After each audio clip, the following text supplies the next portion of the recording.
Hallelujah. Hallelujah. Hallelujah. Hallelujah. இருக்கிறீங்களா? கர்த்தர் நல்லவர். 61வது நாளிலே கர்த்தர் 60வது நாளிலே கர்த்தர் தம்மை ஆராதிக்கும்படியாக நமக்கு கிருபை பாராட்டி இருக்கிறார்.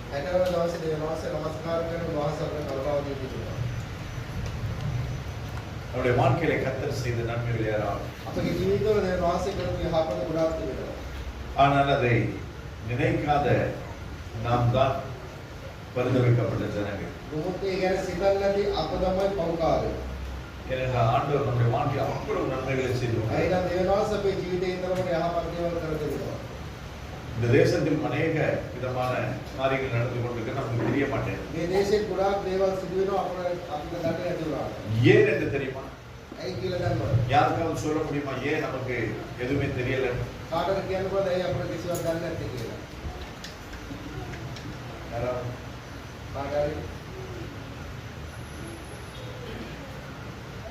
போனோட ரொம்ப பிஸியா இருக்கு. அதனால மேல உள்ளது நமக்கு தெரிய மாட்டேன். நான் உங்களை பண்டிகை சொல்லல. பண்டி எப்பவுமே கீழே தான் பார்த்துருக்கோம். அது மேல பாக்குற ஒரே ஒரு சந்தர்ப்பம் எப்பனா அதை கொள்றதுக்கு கொண்டு போவாங்க. கால்கண்ணை கட்டி கம்பளை போட்டு தூக்கிட்டு போவாங்க. அப்பதான் பண்டி மேல போகும். அந்த நேரத்துல பண்டி யோசிக்குமா இவ்வளோ பெரிய அழகான ஒரு இடம் இருக்கிறதே, வெளிச்சமா இருக்குது, நீளமா வெள்ளையா அங்கங்க டிசைன் போட்டு அப்படி இருக்குது. அதை நினைச்சிட்டு அதை பார்த்து ரசிச்சுட்டு போறதுக்கு முன்னாடி அதை பண்ண போடுறேன். அது மாதிரிதான் நாம இருக்கு. அதை வச்சு தடையிட்டே இருக்க வேண்டியது. அது என்ன நடக்கும் நமக்கே தெரியும். ஜாக்கிரதையா இருங்கள், காலம் சமீபமாயிருக்கிறது. யாத்ராகமத்தின் புத்தகம் 14வது அதிகாரம். யாத்ராகமத்தின் புத்தகம் 14வது அதிகாரம். செங்கடலை கடத்தல். இந்த மாதத்திலே நீங்க அநேகர் உங்களுடைய செங்கடலை கடக்க போகிறீர்கள். சொல்லுங்க ஆமென். ஆமென் சொல்லாதீங்க எல்லாம் செங்கடலை மூழ்கி போயிருக்கீங்க.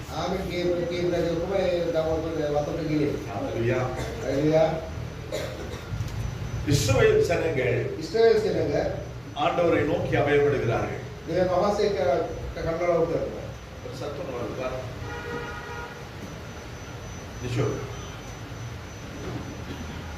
அப்பொழுது ஆண்டவர் மோசேயை இரட்சகனாய் அனுப்புகிறார். 7வது ஆண்டவரே, யாரையாவது அனுப்புங்க ஆண்டவரே, என்னால பேச முடியாத ஆனாலும் கர்த்தர் அவனை அனுப்புகிறார். போன மோசே பார்வோனுக்கு முன்பதாக 10 வாதைகளை நடத்துகிறார். அந்த 10 வாதைகளும் எகிப்தியருக்கு அது வாதைகள். ஆனால் இஸ்ரவேலருக்கும் அது அற்புதம். அப்படியாய் அந்த இடத்துல ஒரு அற்புதங்களும் அதிசயங்களும் நடக்கிறதை நாங்கள் பார்க்கிறோம். அப்படி நடந்து கொண்டு வரும் பொழுது 14வது அதிகாரத்தை நீங்கள் 1வது வசனத்தை வாசித்து பாருங்க. சில காரியங்களை செய்யும்படியாய்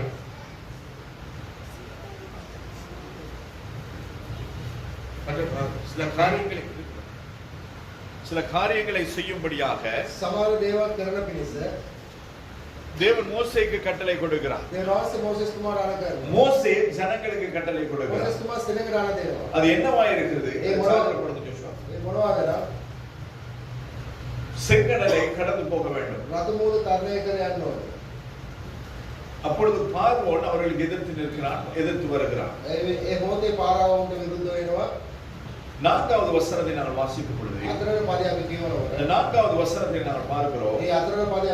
ஆகையால் பார்வோன் அவர்களை பின்தொடரும்படிக்கு நான் அவன் இருதயத்தை கடினப்படுத்தி நானே கர்த்தர் என்பதை எகிப்தியர் அறியும்படி பார்வோனாலும் அவனுடைய எல்லா ராணுவத்தாலும் மகிமைப்படுவேன் என்றார். அநேகமான நேரத்திலே கர்த்தர் செய்கிற காரியங்களை நம்மால் அறிய முடியாது. ஆண்டவர் இருதயத்தை கடினப்படுத்துவாராம். நமக்கு தெரியும் அன்பான ஒரு தேவனை, நம்மை நேசிக்கிற ஒரு தேவனை. ஆனால் வேதம் சொல்லுகிறது பார்வோனுடைய இருதயத்தை அவர் கடினப்படுத்தினார், பொல்லாத ஆவியை அனுப்பினார். யாருக்கு? சவுலுக்கு. அப்ப இப்பேற்பட்டதான காரியங்களை செய்யக்கூடிய தேவன் தான் நம்முடைய தேவன். யாரெல்லாம் ஆண்டவரோடு கூட அவருடைய சித்தத்தின்படி நடக்கிறாரோ அவர்களுக்கு அவன் இரக்கமுள்ள தகவல். ஆனால் இனிமேல் வரப்போகிற தேவன், இனிமேல் வரப்போகிறதான இயேசு கிறிஸ்து முதலாவது அவருடைய சபையை மனவாட்டி எடுத்து செல்வார். அடுத்து ஜனங்களை நியாயத்து அந்த நேரத்தில் அவருடைய இரக்கம் மேன்மை பாராட்டார். யாரெல்லாம் ஆண்டவருடைய வருகையிலே போவோமோ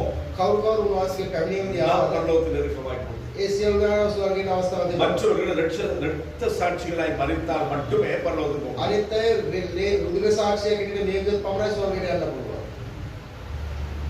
வாய்ப்பு இருக்குதான் நமக்கு. தலைவலி வந்தாலே தாங்க முடியல, இடுப்பொலி வந்தா நிக்க முடியல, சளி வந்தா நமக்கு ஆராதிக்க முடியல. இப்படி வைத்திருக்கிறா எப்படி இரத்த சாட்சியம் மறிக்கும். அப்ப இந்த இடத்துல கர்த்தர் என்ன சொல்லுகிறார்? நான் அவன் இருதயத்தை கடினப்படுத்தி நான் கர்த்தர் என்பதை எகிப்தியருக்கு காண்பிக்கிறேன். அப்ப நம் தேவன் இருதயத்தை கடினப்படுத்தவும் கூடியவர். ஏழாவது வசனத்தை வாசிப்பீர்களா? அந்த நேரத்தில் எகிப்தியர்கள் என்ன செய்கிறார்கள்? இஸ்ரவேலில் இருந்து அந்த எகிப்திலிருந்து போன இஸ்ரவேலர்களை அவர்களை மறுபடியும் அடிமைத்தனத்துக்கு கொண்டு வர பிரதானமான 600 ரதங்களையும் எகிப்தில் உள்ள மற்ற சகல ரதங்களையும் அவைகள் எல்லாவற்றிற்கும் அதிபதிகளான வீரரையும் கூட்டிக் கொண்டு போனார். 8வது வசனத்தின் முதல் பகுதி சொல்லுகிறது, கர்த்தர் எகிப்தின் ராஜாவாகிய பார்வோனின் இருதயத்தை கடினப்படுத்தினார். சில சமயங்களிலே இந்த சம்பவங்கள் நடந்து கொண்டு போகும் பொழுது நம்முடைய குடும்பத்தை எடுத்துக்கிறேன், நம்முடைய தனிப்பட்ட வாழ்க்கை எடுத்துக்கிறேன், சில நேரங்களிலே நம்முடைய வாழ்க்கையிலே நம்முடைய இருதயங்கள் கடினப்படுகிறது.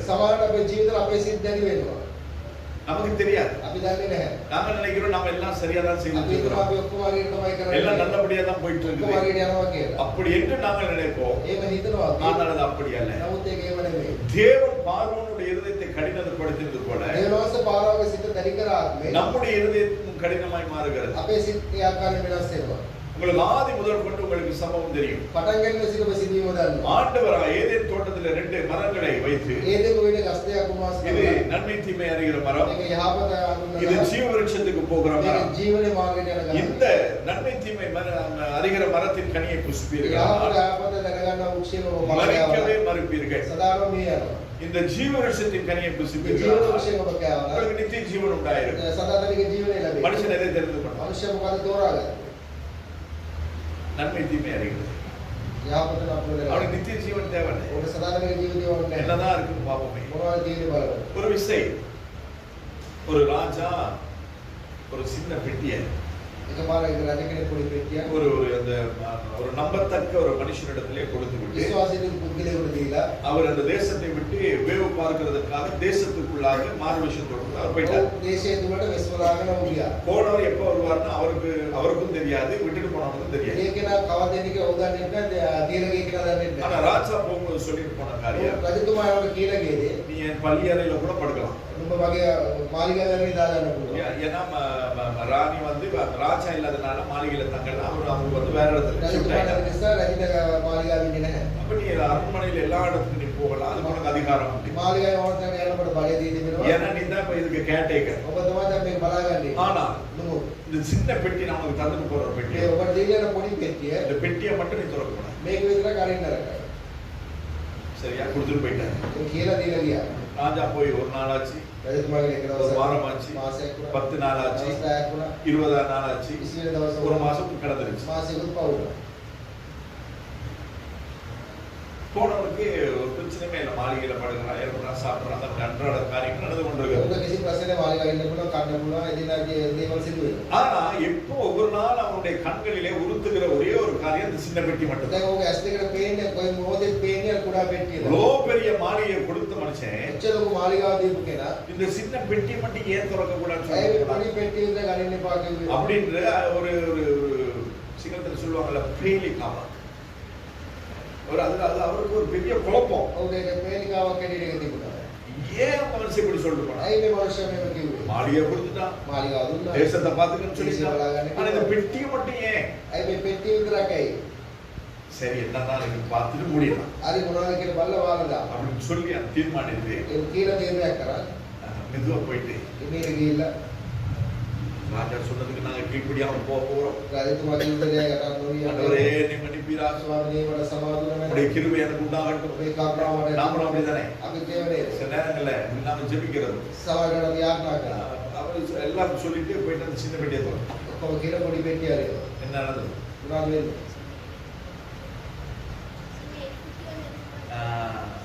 அவருக்கு தெரிஞ்சிருக்கு கதை இவ்வளவு நேரம் நான் எதுக்கு சொன்னேன் இவ்வளவு கஷ்டப்பட்டு பில்டப் பண்ணி ஒரு கதையை சொல்லிட்டு இருக்கிறேன் பெட்டிக்குள்ள என்ன இருந்தது எலிக்குஞ்சு திறந்தனால அது பாஞ்சிருச்சு அந்த எலிக்குஞ்சை பிடிக்கிறதுக்கு மாளிகையே ரெண்டா பரண்டினாங்க எலிக்குஞ்சு எங்கேயாவது ஒரு இடத்துல நிக்குமா என்ன செய்யறதுன்னு தெரியல வேற எலி கொஞ்சம் பிடிச்சு போடவும் முடியாது ஒண்ணுமே செய்ய முடியாது வச்சுட்டு போயிட்டாரு இது போலதான்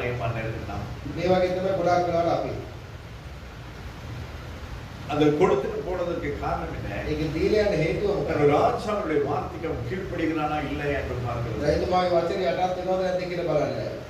அது மட்டும் தான் அவனுடைய நோக்கம் மட்டும் திறக்காது திறந்தா என்ன எலி கொஞ்சம் பாஞ்சு அதனால திறக்காது அதே போலதான் கர்த்தர் நமக்கு எல்லாவற்றையும் கொடுத்திருக்கிறார் உலகத்தை ஆண்டு அனுபவிக்கிறதான அந்த வாய்ப்பை அந்த வாக்கியத்தை கர்த்தர் நமக்கு ஆனால் இதையோ ஒன்றை நம்முடைய வாழ்க்கையில அவர் விளக்கி வைத்திருக்கிறார் ஆனா விளக்குனதை தான் நம்ம தேடி இருப்போம் இதெல்லாம் ஆண்டவர் நம்முடைய வாழ்க்கையில வேண்டாம் என்று சொல்லி இருக்கிறார் அதுதான் நமக்கு தேவை கீழ்ப்படிதல் தான் அது போல இந்த இடத்துல என்ன நடக்கிறது இஸ்ரவேல் ஜனங்களை விட்ட பார்வோன் அவர்களை தொடர்ந்து வருகிறார்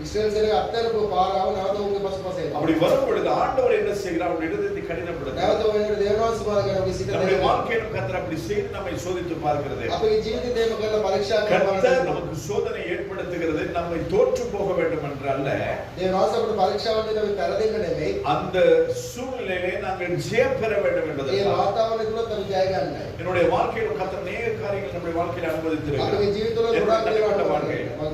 ஆனால் அவை எல்லாவற்றையும் கர்த்தர் ஒவ்வொன்றா எனக்கு கற்றுக் கொடுத்துமே அதை தாண்டி வர கர்த்தர் கிருபை பாராட்டுகிறார்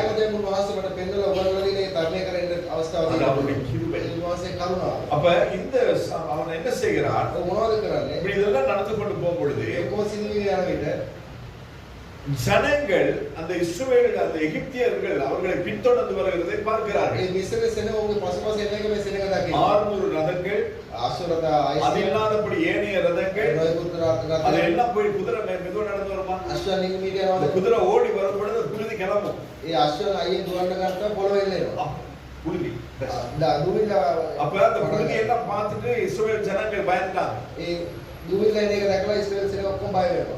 மோசேட்ட கேக்குறாங்க மோசேஸ் துமாரி 11வது வசனத்திலே அன்றும் அவர்கள் மோசேயை நோக்கி மோசேஸ் துமாரி எகிப்திலே பிரேத குழிகள் இல்லை என்றால் வனாந்தரத்திலே சாகும்படி எங்களை கொண்டு வந்தீர். இஸ்ரவேல் தேசி மினுவால் නොමැතිවද අපේ කාන්තාරයට ගෙනාවේ මරන්න කියලා. நீர் எங்களை எகிப்திலிருந்து புறப்பட பண்ணினதினால் எங்களுக்கு இப்படி செய்தது என்னன்னு கேக்குறான். இஸ்ரவேல் අපෝ එළියට ගෙනාවු නිසායි අපිට මේව උනේ කියලා අහනවා. மோசேயை கூட்டிட்டு வந்தார். மோசேஸ் துමාரி එක්කන් ආවේ. இங்க இருந்து போறோம்னு சொன்னது யார்? මේක යන්න කෙනෙක් කවුද? இஸ்ரவேல் ஜனங்கள். இஸ்ரவேல் சேனை. ஆனால் அவருடைய சத்தத்தை கேட்டு கர்த்தர் அவர்கள் மறு உத்தரவருளி செய்தார். ஆசோக சப்த அசரதම පිළිතුරු දෙනවා. ஆனால் இப்பொழுது என்ன சொல்லுகிறார்? දැන් මොනවද කියන්නේ? மோசே மீது பழி வருகிறது. மோசேஸ் துමාரி කෙරෙහි அதே போல தான் அநேகமான நேரங்களிலே ඒ වගේ තමයි ගොඩාක් වෙලාවට கர்த்தர் கிருபையாய் நம்மை ரட்சித்திருக்கிறார். වාසේ කරුණාවෙන් අපව ගලවා கர்த்தர் கிருபையாய் நம்மை ஒரு திருச்சபையில சேர்த்து වාසේ வைத்திருக்கிறார். කරුණාවෙන් සභාවක අපව තබා තිබෙනවා. அவன் ஒரு காரியம் சொன்னார் காலைல வந்து. அவன் කිව්වා பாஸ்டர் நாங்க வேலை செய்துட்டு இருந்த இடத்துல அவர் பில்டிங் கன்ஸ்ட்ரக்ஷன் பண்றாரு. பில்டிங் கன்ஸ்ட்ரக்ஷன் කරන්නේ. அப்ப அந்த இடத்துல இருந்தபோது அங்க இருக்குதான் ஒரு சபைக்கு போனேன். ඒනෝට ඒකම සභාවට ගියා. இங்கே அவர் எப்பயாவது ஆடிக்கு ஒரு முறை நான் அமாவாசைக்கு ஒரு முறை வருவார். මේ දිනවල එක තමයි එන්නේ. ஆனா அவர் அங்க சபைக்கு போயிருக்கிறார். ඔකේ සභාවට ගිහින් கர்த்தர் விசுவாசரா. ඒවාසේ ප්‍රශංසා போனவர் என்ன சொன்னார்? அவருடைய சாட்சி என்ன வயதனா? ඒකේන මොනවද කියෝගේ සාක්ෂිය නා? பாஸ்டர் இங்க மாதிரி அந்த சபை. මේ වගේ නෑ පාස්ටර් සභාව. அவர் டெய்லி போனாரோ தெரியும். ஒவ்வொரு ஞாயிற்றுக்கிழமை போனாரோ தெரியல. හැබැයි මම ගියත් දන්නේ නෑ. இல்ல இங்க வர மாதிரி மாசத்துக்கு ஒரு முறை போனாரோ தெரியல. ඒ වගේ මාසෙ ஆனாலும் போயிருக்கிறார். නමුත් ගිහිල්ලා තිබෙනවා. போய் அவர் கண்ட ஒரே ஒரு காரியம் ගිහිල්ලා දැක්ක එකම දෙයයි இங்க மாதிரி මේ වගේ නෑ. கர்த்தர் விசுவாசம். ඒවාසේ ප්‍රශංසාව. கர்த்தர் இங்க இருக்கிறார். ඒවාසේ මේ அது සිටිනවා. மட்டும் தான் எனக்கு தெரியும். ඒක පමණයි දන්නේ. அப்ப கர்த்தர் நம்ம இடத்துல சேர்த்து வைத்திருந்தார். දෙවියන් වහන්සේගේ ස්ථානයක තබා அந்த තිබෙනවා. இடத்துலயே நாங்கள் உண்மையா இருக்க வேண்டும். ඒ ස්ථානෙට අපි විශ්වාසවන්තව ඉන්න ඕනේ. தேவன் நம்மை ரட்சித்திருக்கிறார். ඒ වාසප ගලවා තිබෙනවා. பெற்ற ரட்சிப்பை நாங்கள் ඒ காத்துக்கொள்கிறோம். ලබාපු ගැලවීම අපි ආරක්ෂා இது කරගන්න. எல்லாருமே கிடையாது. මේ සියලු දෙනාට නැහැ. ரட்சிப்பு என்கிறது அது ஒரு தேவனுடைய திட்டம். ඒ දෙවියන් වහන්සේගේ සැලැස්ම. அந்த தேவனுடைய திட்டத்திலே நானும் நீங்கள் இருக்கிறோம் என்கிறது ஒரு பெரிய பாக்கியம். ඒ සැලැස්ම තුල අපි සිටීම අපේ වාසනාව. அந்த பாக்கியத்தை என்னது அழிந்து போகிறதா அந்த உலக ஆசைகளுக்காக இச்சைகளுக்காக ஒன்னா நான் விட்டுறக்கூடாது. විනාශ වෙන්නා වූ ලෞකික දේවල් නිසා ඒ වාසනාව අපි අත්හැරලා දෙන්න නරකයි. அப்படி இல்லது மூக்களையும் போடுவாங்க. சில காதுல போய் காதுல வர தெரியாது. කණෙන් ඒවා දන්නේ නැහැ. அது ஆஸ்பத்திரியில போய் படுத்துக்கு போது தான் காதுல போக வர்றது தெரியும். ඉස්පිතාලේ ඉඳගෙන ඉන්නකොට බලන්න පුළුවන් කණෙන් ඒවා. நிறைய பேர் சிகரெட் அடிப்பாங்க. ගොඩක් අය සිගරට් බිනවා. அதுல வேற போக ரவுண்ட் ரவுண்டா விடுவோம். ඒකේ නදුම රවුන්ඩ් රවුන්ඩ් යනවා. அடிக்கடி விட்டு போகும். ඒම රවුන්ඩ් රවුන්ඩ් යයි. அதுல ஒரு அவங்களுக்கு ஒரு இன்பம். ඒකේ එක සතුටක්. இன்னும் கொஞ்சம் பேர் தண்ணி. තව සමහර අය அது போட்டு அவங்கள மாதிரி அவங்க சண்டியருக்கு ஊர்லயே கிடையாது. ඒක දැම්මොත් උන්වගේ චලි. ஊர்ல எல்லாம் இலங்கையிலேயே கிடையாது. ලංකාවෙත් නැහැ. நிறைய பேர் சொல்லுவாங்க தண்ணி போட்டா ஒண்ணுமே ஞாபகமே இல்லாம செஞ்சேன். ගොඩක් අය කිය බිව්වොත් මොකද මතක குளிச்ச නැහැ. பிறகுதான் ஆதியில நடந்தது முதல் கொண்டு அந்தத்திலே நடக்க போகிறது வரைக்கும் எல்லாம் ஞாபகத்துக்கு ඊට வரும். පස්සේ තමයි ඔක්කොම මතක් වෙන්නේ. நான் கதை சொல்றது. කතාවල කියනවා. நான் அன்னைக்கு சொன்னேன். එදා කිව්වා. நான் அன்னைக்கு இப்படி එදා செஞ்சேன். මේක කිව්වා. எப்ப வருது? කවදෙන්නේ? ஆனா சொல்லுவாங்க உண்மை ஞாபகம் இல்லை. නමුත් ඒ කිසිම මතක නැහැ කියලා. அடிச்சுட்டு கேட்பாங்க அம்மா அடிச்சிட்டான். යාළුවලා ගියා. தெரியாது. දන්නේ නැහැ. நான் நிறைய குளிச்சுட்டேன். ගොඩක් කිව්වා. மன்னிச்சுக்கம்மா. සමාවෙන්න කිව්වා. அவங்களும் ஏமாத்திங்க ஓ அப்படியா? ඒ වෙන්න කියලා හිතනවා ඉතින්. அப்ப ஒவ்வொன்றுக்கும் நாங்கள் ஒரு என்னது ஒரு ஒரு ஒரு எக்ஸ்கியூஸ் வச்சிருக்கோம். හැම දෙයකටම මොනවාරි කතාවක් කියනවා අපි බේරෙන්න. ஆலயத்துக்கு வரதும் அப்படிதான். දේවස්ථානයේ ඉන්නත් එහෙමයි. ஆனால் இதையெல்லாம் கர்த்தர் நம்மிடத்திலிருந்து அகற்றப்பட வேண்டும் என்று விரும்புகிறார். මොකද මේ සියල්ල අපෙන් ඉවත් වෙනවා කියන උන්වහන්සේ කියනවා. ஆண்டவர் என் மீதும் உங்கள் மீதும் ஒரு நோக்கத்தை දෙවියන් வைத்திருக்கிறார். වහන්සේ අප කෙරෙහි අරමුණක් තබා තිබෙනවා. இஸ்ரவேல் ஜனங்கள் பாலும் தேடும் ஓடுகிறதான கானான் தேசத்துக்கு போக வேண்டும் என்கிறது தேவனுடைய விருப்பம். ඉස්රායෙල් සෙනග මේ පැණි කිරි ගලා යන දේශයට යන්න ඕන කියන அடிமைத்தனத்தில் இருக்கிறது கர்த்தருடைய விருப்பம் அல்ல. වහල්කමේ සිටීමට මේ උන්වහන්සේ ஆனால் அந்த பாலும் தேடும் ஓடுகிறதான தேசத்துக்கு நான் போய் சேர வேண்டும். මොකද මේ දේශයට අපි යන්න නම් உடனே போயிட முடியாது. එකපාරම යන්න බෑ. அந்த கானான் தேசத்துக்கு போகிறதுக்கு 40 நாட்கள் கால்நடையாய் போனார். කානන් දේශයට පයින් ගියත් දවස් 40යි. இன்னைக்கு வானத்துல போனீங்கன்னு சொன்னா இவ்வளவு நிமிஷம் நமக்கு தெரியாது. මම වාහනේ කියන විනාඩි කීයක් දන්නේ. ஆனாலும் இந்த இஸ்ரவேல் ஜனங்கள் මොකද මේ ඉස්රායෙල් සෙනග 40 வருஷங்கள் අවුරුදු 40ක් அந்த வனாந்தரத்துல சுத்தி சுத்தி මේ வந்திருக்காங்க. කාන්තාර තුල කැරකිලා තිබෙනවා. ஏன்? ඇයි? ஆண்டவர் உங்களை என்னையும் ஆசீர்வதிக்கிறது கர்த்தருக்கு லேசா கஷ்டம். දෙවියන් වහන්සේ අපව ආශිර්වාද කිරීම උන්වහන්සේට පාසුද? லேசா கஷ்டம். උන්වහන්සේට පාසුද අපහසුද? லேசா. උන්වහන්සේ ලේසියි. அப்ப ஏன் ஆண்டவர் நம்ம ஆசீர்வதிக்கிறார்? ඇයි එහෙනම් තාම ආශිර්වාද කරේ නැත්තේ? சொல்லுங்க உதாரணத்துக்கு நம்முடைய பிள்ளைகள் பிரில்லியன்ட். කියේ උදාහරණ අපි දරුවෝ හොඳට නුවණ තියෙනවා. நமக்கு தெரியும் பிள்ளைக்கு எதை கொடுத்தாலும் செய்வான். அவனுக்கு அந்த தாளந்து திறமை இருக்கு. நமக்கு தெரியும். ஆனால் நீங்க அந்த புள்ள படிக்கிற ஸ்கூல்ல உடனே தூக்கி பிரில்லியன்ட் 10வது கிளாஸ் போட்டுருவாங்க. அதுக்கு ஒரு வயசு இருக்கு. படிமுறைகளும் கற்றுக்கொள்ள வேண்டிய காரியங்கள். அதே போல நமக்கு ஒரே ஒரு ஆசீர்வாதம் கொடுத்து நம்ம கண்ணும் தெரியாது காணும் தெரியாது. நம்ம நிக்கிறோம் நடக்கிறோமான்னு தெரியாது. காலம் கடந்து ஆசீர்வாதம் வந்தாலும் நிறைய பேர் அப்படிதான் இருக்கும். சொல்லுவாங்க திடீர் பணக்காரன் அப்படி அவனுக்கு தெரியாது என்ன பண்றது சொல்லி. மாமா ஒருத்தர் இருந்தார். ஒரே மாமா தான் இருந்தார். அம்மாவுக்கு ஒரே அண்ணன். நோரெலியில தியோலி தியேட்டர் அவரோட தான். அவரோட அந்த தியேட்டர் அவரோட தான். அப்ப ஒரு நாள் கரண்ட் போயிடுச்சான். அந்த என்ன பண்றது இருக்குது காசை எடுத்து வந்திருக்கிறார் வீட்டுக்கு. காசை பத்தி கேட்கல கொழுப்பு பத்தி அந்த வீட்டுல ஆட்சி சமைச்சு வைப்பாங்க. அதுல இப்பதான் எல்லாம் பொலிஷ் பண்ண அரிசி கல் இல்லங்கிறாங்க மண் இல்லங்கிறாங்க எல்லாமே பேக்லயே போட்டு வருது. அந்த நாட்கள் அப்படி இல்ல. அந்த அரிசி அரிக்கிறதுக்குன்னே கொராச்சின்னு வச்சிருப்பாங்க. போட்டு அரிசி இப்படி எடுத்து இப்படி போட்டு இப்படி அடிச்சு இப்படி போட்டு அது பல தரம் கழுவி தான் அரிசி வைக்கணும். அப்படியும் சில நேரங்கள் ஒரு கல் போயிடும். அப்படி போனா கேட்டா மோதத்துல கல் ஏதாவது விழுந்துருச்சான்னு கேட்பாங்க. யாரு நம்ம அப்பே மாதிரி ஏன்னா தாய்மாராவது கேட்கறது கிடையாது. அப்ப இப்படி எல்லாம் இருந்த ஒரு காலம். அந்த நாட்கள்ல இந்த அரிசியில சோறுல ஒரு கருப்பரிசி இருந்தா பறகுமா அதை பார்த்துதான் ஃபிளைங் சோசர்னு வந்துச்சு. அப்ப அப்படியெல்லாம் இருந்த மனுஷன் கடைசியில அவருக்கு பியர்ல யாரோ செய்வன சூரியன் போட்டு அவருக்கு பைத்தியம் வாங்கினாங்க. இந்த ஒச்செல்லாம் அப்படியே கலட்டி துண்டு துண்டா கலட்டி அவர் பார்க்கிற நேரத்துல அவர் கூட்டி பிடிப்பார். அந்த அளவுக்கு இருந்த ஒரு மனுஷன். அப்ப இது எல்லாம் அவருக்கு ஒரே நாள்ல கொடுக்கப்பட்டதல்ல.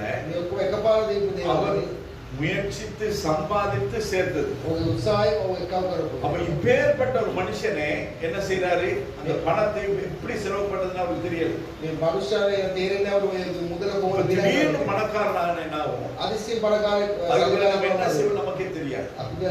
அதனால்தான் ஆண்டவர் என்ன செய்கிறார்? நான் உங்களுக்கு கொடுக்க போகிறதான தேசம் அது பாடம் தேடும் ஓடுகிற தேசம். அது ஆசீர்வாதத்தினால் நிரம்பின தேசம். அது குறைவற்ற தேசம். அந்த தேசத்துக்கு போவதற்கு முன்பதாக 8 ஜாதிகளை நீங்கள் யுத்தம் பண்ணி மேற்கொள்ள வேண்டும். வேதத்துல வாசித்து பாருங்க. 8 ஜாதிகளை குறித்து வேதத்துல சொல்லுங்க. பல வருஷங்களுக்கு முன்பதாக அந்த 8 ஜாதிகள் என்ன? அந்த 8 ஜாதிகளிலே இப்பொழுது எத்தனை ஜாதிகள் இருக்கிறார்கள்? இல்லாமல் போன ஜாதிக்கு என்ன நடந்தது என்று சொல்லி பிரசங்கித்தும் இருக்கிறேன். அப்ப இதெல்லாம் கடந்துதான் நாங்கள் ஆசீர்வாதத்துக்கு போக வேண்டும். அப்ப நம்முடைய இந்த உலக யாத்திரையில நாம் ஆசீர்வாதத்தை கர்த்தர் நமக்கு வைத்திருக்கிறார். நமக்கு எல்லாருக்கும் வாக்குத்தத்தம் கொடுத்திருக்கிறார். இந்த மாதத்திலும் இந்த நாளிலும் கர்த்தர் நமக்கு ஒரு வாக்குத்தத்தத்தை கொடுத்தார். அந்த வாக்குத்தத்தத்தை நாங்கள் சுதந்திரித்துக் கொள்ள வேண்டும். சில காரியங்கள் நானும் நீங்கள் செய்ய வேண்டியது. அப்ப அவர்கள் அந்த கேட்கிறாங்க, நாங்க அங்க இல்ல கல்லறை இல்லைன்னா இங்க எங்களை கொண்டு வந்து நாங்கள் எகிப்தில் இருக்கும் பொழுது நாங்கள் என்ன செய்தோம்? நாங்கள் வனாந்தரத்திலே சாகத்தை பார்க்கிறோம். 12வது வசனத்தின் 2வது பகுதி, எகிப்தியருக்கு வேலை செய்கிறது எங்களுக்கு நலமாய் இருக்குமே என்றார்கள். ரட்சிக்கப்பட்ட நானும் நீங்களும் கூட அநேகமான நேரத்தில் என்ன சொல்லுவோம்? ரட்சிக்கப்பட்ட சபைக்கு போனதா அநியா எல்லாரும் கிடையாது. சிலர் சொல்லுகிறது உண்டு, நினைக்கிறது உண்டு. தலைக்கு நெட்ட போடுங்கிறாங்க, பின்னுக்கு போகாத முன்னுக்கு போங்கிறாங்க, அப்படி உடுத்தாதன்றாங்க, அது செய்யாதன்றாங்க, இதை செய்யணும்ன்றாங்க. இந்த சபை மட்டும்தான் நூதனமான ஒரு சபை. உண்மைதான். ஏனென்றால் நாங்கள் பரலோகத்துக்கு ஆட்களை ஆயத்தப்படுத்து. ஐயா ஸ்வர்கයට තමයි සෙනඟ සූදානම් කරන්නේ. நீங்கள் வயிற்று பிளப்புக்காக நான் ஆதாயத்தை தேடுகிறதுக்காக சபை ஆரம்பிக்கிறேன். අපේ බඩ උදෙසා සෙනඟ හොයනවා නෙමෙයි. அப்படி ஆரம்பிக்கிறேன் நாங்க இப்படியெல்லாம் செய்யலாம். එහෙම කරනවා මොනවද කරන්න පුළුවන්. இந்த சபை මේ සභාව கர்த்தருடைய மனவாட்டி சபையாய் இருக்கும்படியாய் கர்த்தர் ஏற்படுத்தின சபை. දෙවියන් වහන්සේගේ මනමාලී සභාවක් හැටියට තියෙනවා කියන දේව කැමැත්ත. ஆண்டவர் வெளிப்படும் பொழுது දෙවියන් වහන්සේ ඉදරා වෙන විට என்னோடு கூட ஆராதிக்கிற அத்தனை பேரும் என்னோடு கூட பரலோகத்துக்கு வராங்க. ආත්මසම නමස්කාර කරන සියලු දෙනා ස්වර්ගයට යනවා. அப்ப முதலாவது நான் போகணும்னா நான் ஆயத்தமாகணும். ප්‍රථමයෙන් මම යන්න මම සූදානම් වෙන්න. நீங்க போகணும்னா நீங்க ஆயத்தமாகணும். ඔබ යන්න ඔබ සූදානම්. ஆயத்தமா இருந்தால் மட்டும்தான் සූදානම් හිටියොත් විතරයි. மணவாளன் வரும் இந்த தட்டுப்படுத்தி මනමාලයේ තට්ටු කරන විට என் நேசரே මාගේ ප්‍රේමවන්ත விழுகிறது.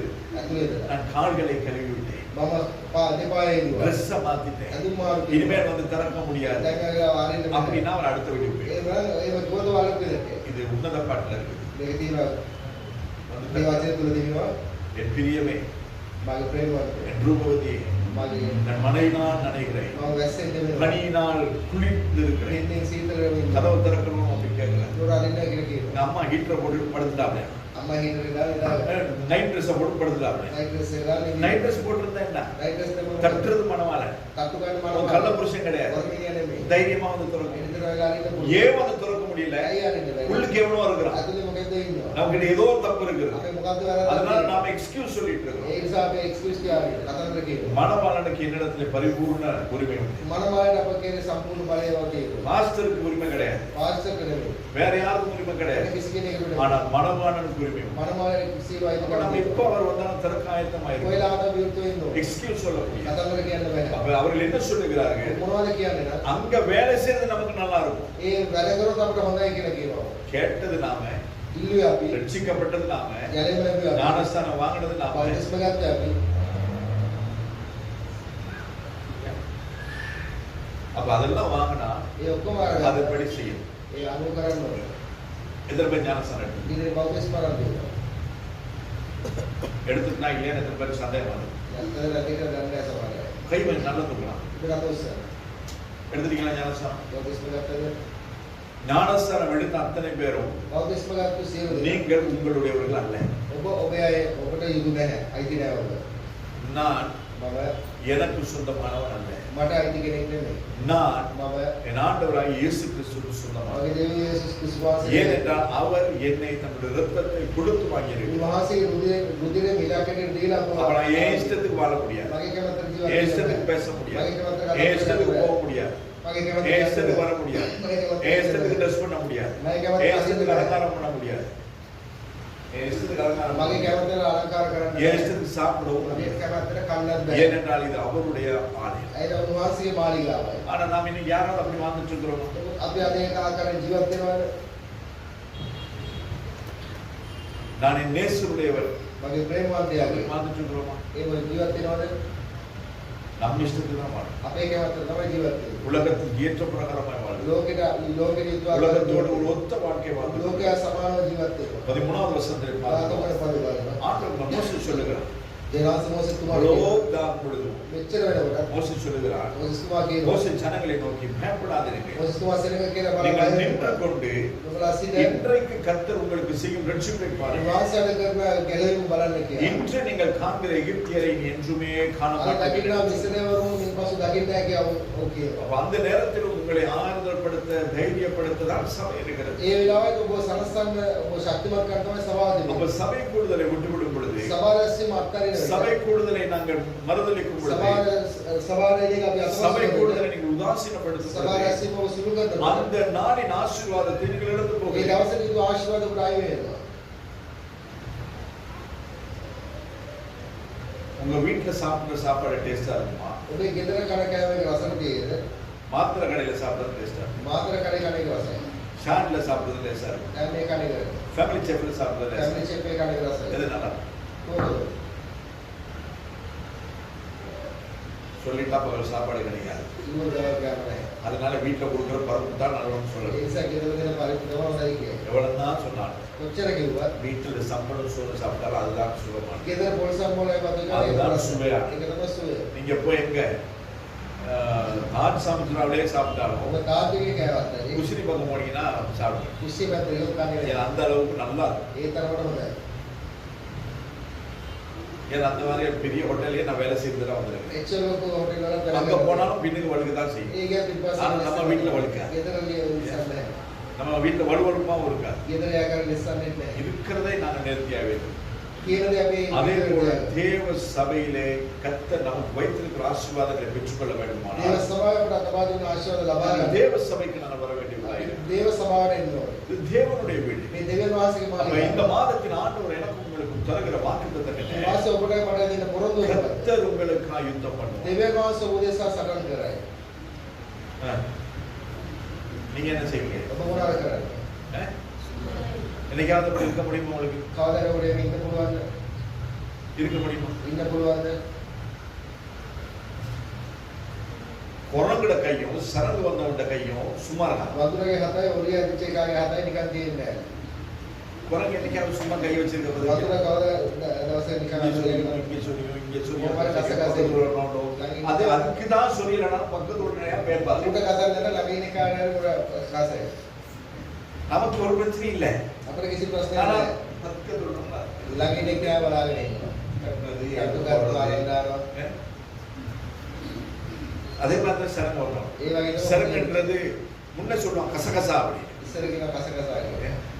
இப்ப இந்த சரங்கு வர்றது இல்ல போல. දැන් ඉන්නේ නැහැ. நம்ம காலத்துல சரங்குன்றது இருந்துச்சு. ඒ කාලේ තිබ්බ හොරිය දෙනවා. இப்ப சரங்கு வர்றது கிடையாது. දැන් නැහැ. அதுக்கெல்லாம் நிறைய மருந்து எல்லாம் வச்சிருப்பாங்க. ඒක ඔක්කොම බේත් කියන්නේ. இப்ப சரங்கு இல்ல. அதனால உங்களுக்கு அதை குறிச்சு தெரியாது.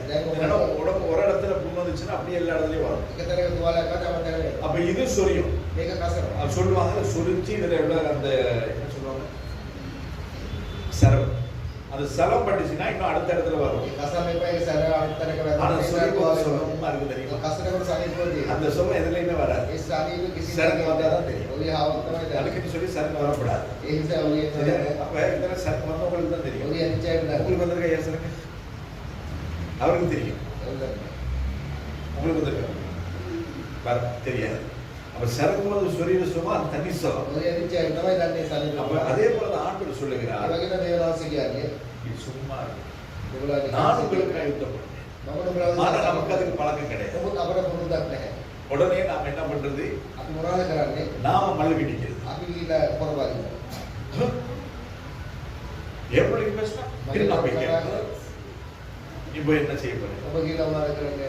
நீ வரணும்னு தெரிஞ்சவன் என்ன செய்வான்? ඔබ එනවා කියලා දැනගන්න. உள்ளக்கு பேச மாதிரி பேச மாட்டான். දරුවෝ කතා உள்ள කරලා இருந்து பொருளோட வருவான். අතුලේ නම් පොල්ලා பேசுவீங்களா நீங்க? කතා කරයිද ඔබ? பேசுவீங்களா? කතා කරයි. நே ஐயா. ஐயா. போனது வேற மாதிரி. ඊයේ වෙන විදිහට. அப்ப என்ன சொல்லுவோம்? நே ஐயா. முகத்தை பிரச்சனைக்கு ஆளை என்ன? එන්න ප්‍රශ්නෙට கேக்குவா. வீட்டுல இருந்து கிளம்ப தம்பியா இரு நான் அவனை பார்த்துட்டு வரேன். ගෙදර ගියේ මම ඉතම බාලෙන්ට. நே ஐயா. போனே மாதிரி இருந்துச்சு. සත්‍ය වෙනස්. ஆனா அது சபையில மாறி. සභාව වෙනස් වෙන්නේ. ஏன் இங்க எல்லாம் நம்ம பொறுத்து தர போறோம்? ඇයි මේ ඔක්කොම විසඳන්නේ යන්නේ? ஆண்டுடைய வேதம் சொல்லுகிறது. මේ වචනේ කියනවා. கர்த்தர் உங்களுக்கு யுத்தம் பண்ணுவார். දෙවියන් වහන්සේ මුදිස්සා සටන් කරනවා. நீங்கள் சும்மா இருப்பீர்கள். උඹලා නිකන් ඉන්නේ කියලා. ஏசாயா தீர்க்கதரிசனம் 30வது அதிகாரம். ඊසායා ප්‍රශ්න දෙකේ පරිච්ඡේදය. நாங்கள் பார்க்கிறோம். බලනවා. ஏசாயா 30:15. ඊයේ පාවල බලනවා. நீங்கள் மனம் திரும்பி அமர்ந்திருந்தால் ரட்சிக்கப்படுவீர்கள். ඔබ පසුතැවි බලා සිටින ගැලවෙනවා. அமெரிக்கையும் நம்பிக்கையுமே உங்கள் பலனாய் இருக்கும். අදහිලු මේ ශක්තියක් වෙයි කියලා. என் இஸ்ரவேலின் பரிசுத்தராய் இருக்கிற கர்த்தர் ஆகிய தேவன் சொல்லுகிறார். ඉස්රායේල් වල සුදු වූ දෙවියන් වහන්සේ நீங்களோ அப்படி செய்ய மனதாயிராமல். ඔබත් ඒ ආකාරයෙන් සිටින්න යුතු නැද්ද? ஆண்டவர் சொல்லுகிறார். ඒ වාසිය நீங்கள் කියනවා. மனம் திரும்பி அமர்ந்திருந்தால் ඔබ පසුතැවිලා බලා உங்களுக்கு සිටියොත් சந்தோஷம் இருக்கும். ඔබට සතුට දෙවි. உங்களுக்கு ஒரு நம்பிக்கை ඔබට இருக்கும். ඇදහිල්ලක් තිබේ. உங்களுக்கு ஆசீர்வாதம் ඔබට இருக்கும். ආශිර්වාදයක් තිබේ. உங்களுக்கு ஒரு எதிர்பார்ப்பு ඔබට இருக்கும். බලාපොරොත්තුවක් තිබේ. அப்படின்னு ஆண்டவர் சொன்ன பொழுதிலும் කිය දේවනාස நாங்கள் என்ன செய்கிறோம்? අපි මොනවද කරන්නේ? அதை பார்க்கிறதுக்கு நம்ம அதை பொறுத்திருக்கிறதுக்கு நம்மால முடியாது. ඒක ඉව බලාගෙන ඉවසන් ඉන්න අපිට බෑ. அது நிமித்தமாய் ඒ තුලින් நாம நமக்காக யுத்தம் பண்ணுறோம். අපි අපි තුලින්ම සටන් කරනවා. எத்தனை பேர் உங்களுக்காக யுத்தம் பண்ணி கொண்டிருக்கிறீர்கள்? කී දෙනෙක් ඔබ නිසා ඔබ සටන් කරගෙන ඉන්නවා? எத்தனை பேர்? කී දෙනෙක්? இஸ்ரவேல் ஜனங்கள் ඉස්රායල් සෙනඟ வனாந்தரத்தில் வரும் பொழுது කාන්තාරේ නේද? எகிப்தியர்கள் அவர்கள் பின்தொடர்கிறார். මිස්රවරු පසුපස එනවා. முன்னால செங்கடல், ඉදිරියේ රතු මූද. பின்னால இஸ்ரவேல் ஜனங்கள், எகிப்தியர்கள். පිටපස්සේ මිස්ර සෙනඟ. அவர்களுக்கு போகிறதுக்கு இடம் கிடையாது. ඔවුන් යන්න කිසිම තැනක් அப்ப නැහැ. ஆண்டவர் மோசேயை பார்த்து கேட்கிறார், දෙවියන් වහන්සේ මොසෙස් කුමාරලා எவ்வளவு நாள் இது குழம்பிட்டே இருப்பேன்? කොච්චර කාලෙක කොන්දරමින් ඉන්නවා. எவ்வளவு நாளைக்கு புலம்பிட்டாரு. කොච්චර කාලෙක ஆண்டவர் சொன்ன உன்னிடத்தில் இருக்கிற கோலை நீட்டி. දේවාසික පොතුමතුන සරණේ දික් කරන්න කියලා. அதை அவன் நீட்டினான். அவங்க දික් කරා. செங்கட ராம் முழுவதும் காற்று கீழ்காற்றை அனுப்பி රතු මොහොත ලොකු සුළඟක් වල அந்த செங்கடலை அவர் பிரித்து රතු මොහොත දෙපා කරලා அந்த செங்கடலின் அந்த அலைகளை இரண்டு மதில்களாய் அவர் நிற்கப்படினார். ඒ රතු මොහොත දෙපැත්තට තාපනයක් ආකාරයෙන් තිබුණා වතුර. கடல் பிரியுமா? මොහොත දෙපා වේද? கடலுக்குள்ள நடக்க முடியுமா? මොහොත වල ගමන් කරන්න පුළුවන්ද? බෑ. சாத்தியமே கிடையாது. කිසිම අවස්ථාවක් ஆனால் கர்த்தரால் செய்யப்படும். මේ දෙවියන් වහන්සේ කරන්න පුළුවන්. ஆண்டவர் அதை செய்தார். දෙවියන් වහන්සේ මේක 17வது வசனத்திலே 17 அவர் என்ன சொல்லுகிறார்? நான் அவர்கள் இருதயத்தை கடினப்படுத்தி මමගේ සිත් දැඩි කර பார்வோனாலும் அவருடைய ரதத்தின் வீரர்களினாலும் நான் மகிமைப்படுவேன். පාරව තුලින්ද ඔහුගේ රථ තුලින්ද මම මහිමයට அப்ப පත් கர்த்தர் எதை செய்தாலும் දෙවියන් වහන්සේ මොනවා කළේ? அதன் மூலமாய் கர்த்தர் அவர் மகிமைப்படுவார். ඒ තුලින් උන්වහන්සේ මහිමයට පත් அவர் மகிமைப்பட வேண்டுமானால் උන්වහන්සේ මහිමයට පත් கர்த்தர் என்னை எப்படி நடத்துகிறாரோ அதன்படி நான் நடக்க வேண்டியவனாய் இருக்கிறேன். දෙවියන් වහන්සේ කොයි ආකාරයෙන් යනවද අපිට அதன்படி நான் நடக்கும் பொழுது ඒ අනුව අපි ගමන් කරනවා. கர்த்தர் அவர் செய்ய நினைத்ததை என்னை கொண்டும் என்னோடும் இருந்தும் அவர் செய்து ඒ கொடுத்தார். විදිහට දෙවියන් වහන්සේ කරන්න කැමති දේ දෙවියන් වහන්සේ කරාවි. எத்தனை பேர் நம்பி? ඊට විශ්වාස කරනවා. நான் சொன்னதை எத்தனை பேருக்கு புரிஞ்சுது? ඊට තේරුණා. புரிஞ்சுதா? තේරුණාද? என்ன புரியுது? වාක්‍යය. புரிஞ்சு யாராவது ஒரு ஆள் சொல்லுவாங்க. තේරිච්ච කවුරු කෙනෙක් අතුස්සක්.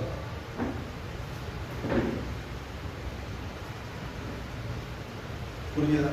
තේරුණාද? என்ன புரியுது? புரிஞ்சே நல்லா தெரியும். තේරිච්ච එක තේරෙනවා. நானும் ஒரு மணி நேரம் பேசிக்கிட்டு தான் இருக்கிறேன். කාලෙම ප්‍රැක්ටිස් එක நீங்க ගන්නවා. அரை மணி நேரமா கேட்டுட்டு தான் இருக்கிறீங்க. අවත ආගෙන ඉන්නවා.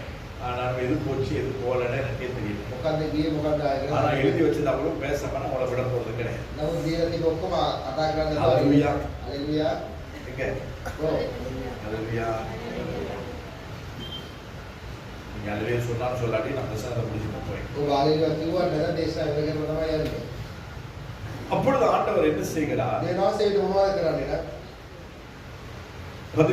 19ஆம் வசனத்திலே 19 පදේ அப்பொழுது இஸ்ரவேலின் சேனைக்கு முன்பதாக நடந்த தேவ தூதனானவர் விலகி ඉස්රායල් සේනාවගේ ඉදිරියෙන් ගියව அவர்களுக்கு பின்னாக நடந்தார்கள். ඔව් පිටිපස්සට ආවා. அவர்கள் முன்னிருந்த மேகஸ்தம்பமும் விலகி ඉදිරියේ තිබුණා වලාටම වෙනවා. அவர்கள் பின்னே நின்றார்கள். ඔව්ගේ පිටිපස්සෙන් තිබුණා. ரட்சிக்கப்பட்ட ஒவ்வொருவருக்கும் ගැලවෙලා වූ සෑම කෙනෙකුට கர்த்தர் 2 தூதர்களை நியமிக்கிறார். දෙවියන් වහන්සේ දූතයන් දෙදෙනෙක්ව නියම කරනවා. எத்தனை தூதர்கள்? ඊළඟට 2 தூதர்களை கர்த்தர் நியமிக்கிறார். දූතයන් දෙදෙනෙක්ව නියම කරනවා. அப்ப அந்த தூதர்கள் 2 பேரும் உங்களுக்கு பாதுகாப்பா ඒ இருக்கிறார். දූතයන් දෙදෙනාම ඔබට ආරක්ෂාවක් කරගෙන ஆனால் ஒரு விசேஷித்த காரியம் ඉන්න විශේෂ දෙයක්. ஒவ்வொரு ஊழியக்காரனும் සෑම දේව දාසයෙකුට கர்த்தருக்கு ஊழியம் செய்கிறவர்களுக்கு දෙවියන් වහන්සේට සේවය කරන්න අය. கர்த்தர் 5 தூதர்களை நியமிக்கிறார். දෙවියන් වහන්සේ දූතයන් 5 දෙනෙක් නියම කරනවා. இது நான் சொல்லல. මේ පාලතුමාට ஒரு මේ மூத்த ஊழிய தேவ மனுஷன் சொல்லியிருக்கார். වැඩිමහල් දේව දාසයෙක් කියා දුන්නා. அதுவே எனக்கு ரீசெண்டா தான் தெரியும். ඒක නරක තමයි දන්නේ. அதுக்கு சில காரணங்களையும் அவர் සමහර சொல்லியிருக்கார். හේතුත් ඒකට කියා දුන්නා. அது இந்த செய்திக்கு எதிராக இந்த மேகஸ்தம்பத்திலே கர்த்தர் இருந்தார் என்பதற்காக நான் சொல்லுகிறேன். මේ බලාගන්න තුල දේව වහන්සේ සිටියේ කියන එක அப்ப அவர்களுக்கு முன்பதாய் வழிகாட்டி சென்றதான மேகஸ்தம்பம் ඔවුන්ගේ ඉදිරියේ මාර්ගය පෙන්වන බලාට அக்கினி ஸ்தம்பம் ගිරිදැබ அது அப்படியே அவர்கள் இஸ்ரவேலருக்கு பின்பதாய் ඒ வருகிறது. ආකාරයෙන් මේක පිටිපස්සට ආවා. எகிப்தியர்கள் இஸ்ரவேலருக்கு பின்பதாய் வந்து கொண்டிருக்கிறார்கள். ඉස්රායලවරු ඉස්රායලවරුගේ පිටිපස්සෙන් එනවා. எகிப்தியருக்கு அது மேகமும் அந்தகாரமுமாய் இருந்தது. 20வது வசனத்துல ඉස්රායලවරුන්ට ඒක අන්ධකාරයක් ඇටියට තිබුණා. இஸ்ரவேலருக்கும் அது இரவை வெளிச்சமாய் மாற்றி. ඉස්රායලවරුන්ට අන්ධකාරය ආලෝකමත්ව තිබුණා. ஆமென். ආමේන්. அநேகமான நேரத்தில் நமக்கு அது புரியாது. ගොඩක් වෙලාවට අපිට ඒක තේරෙන්නේ නැහැ.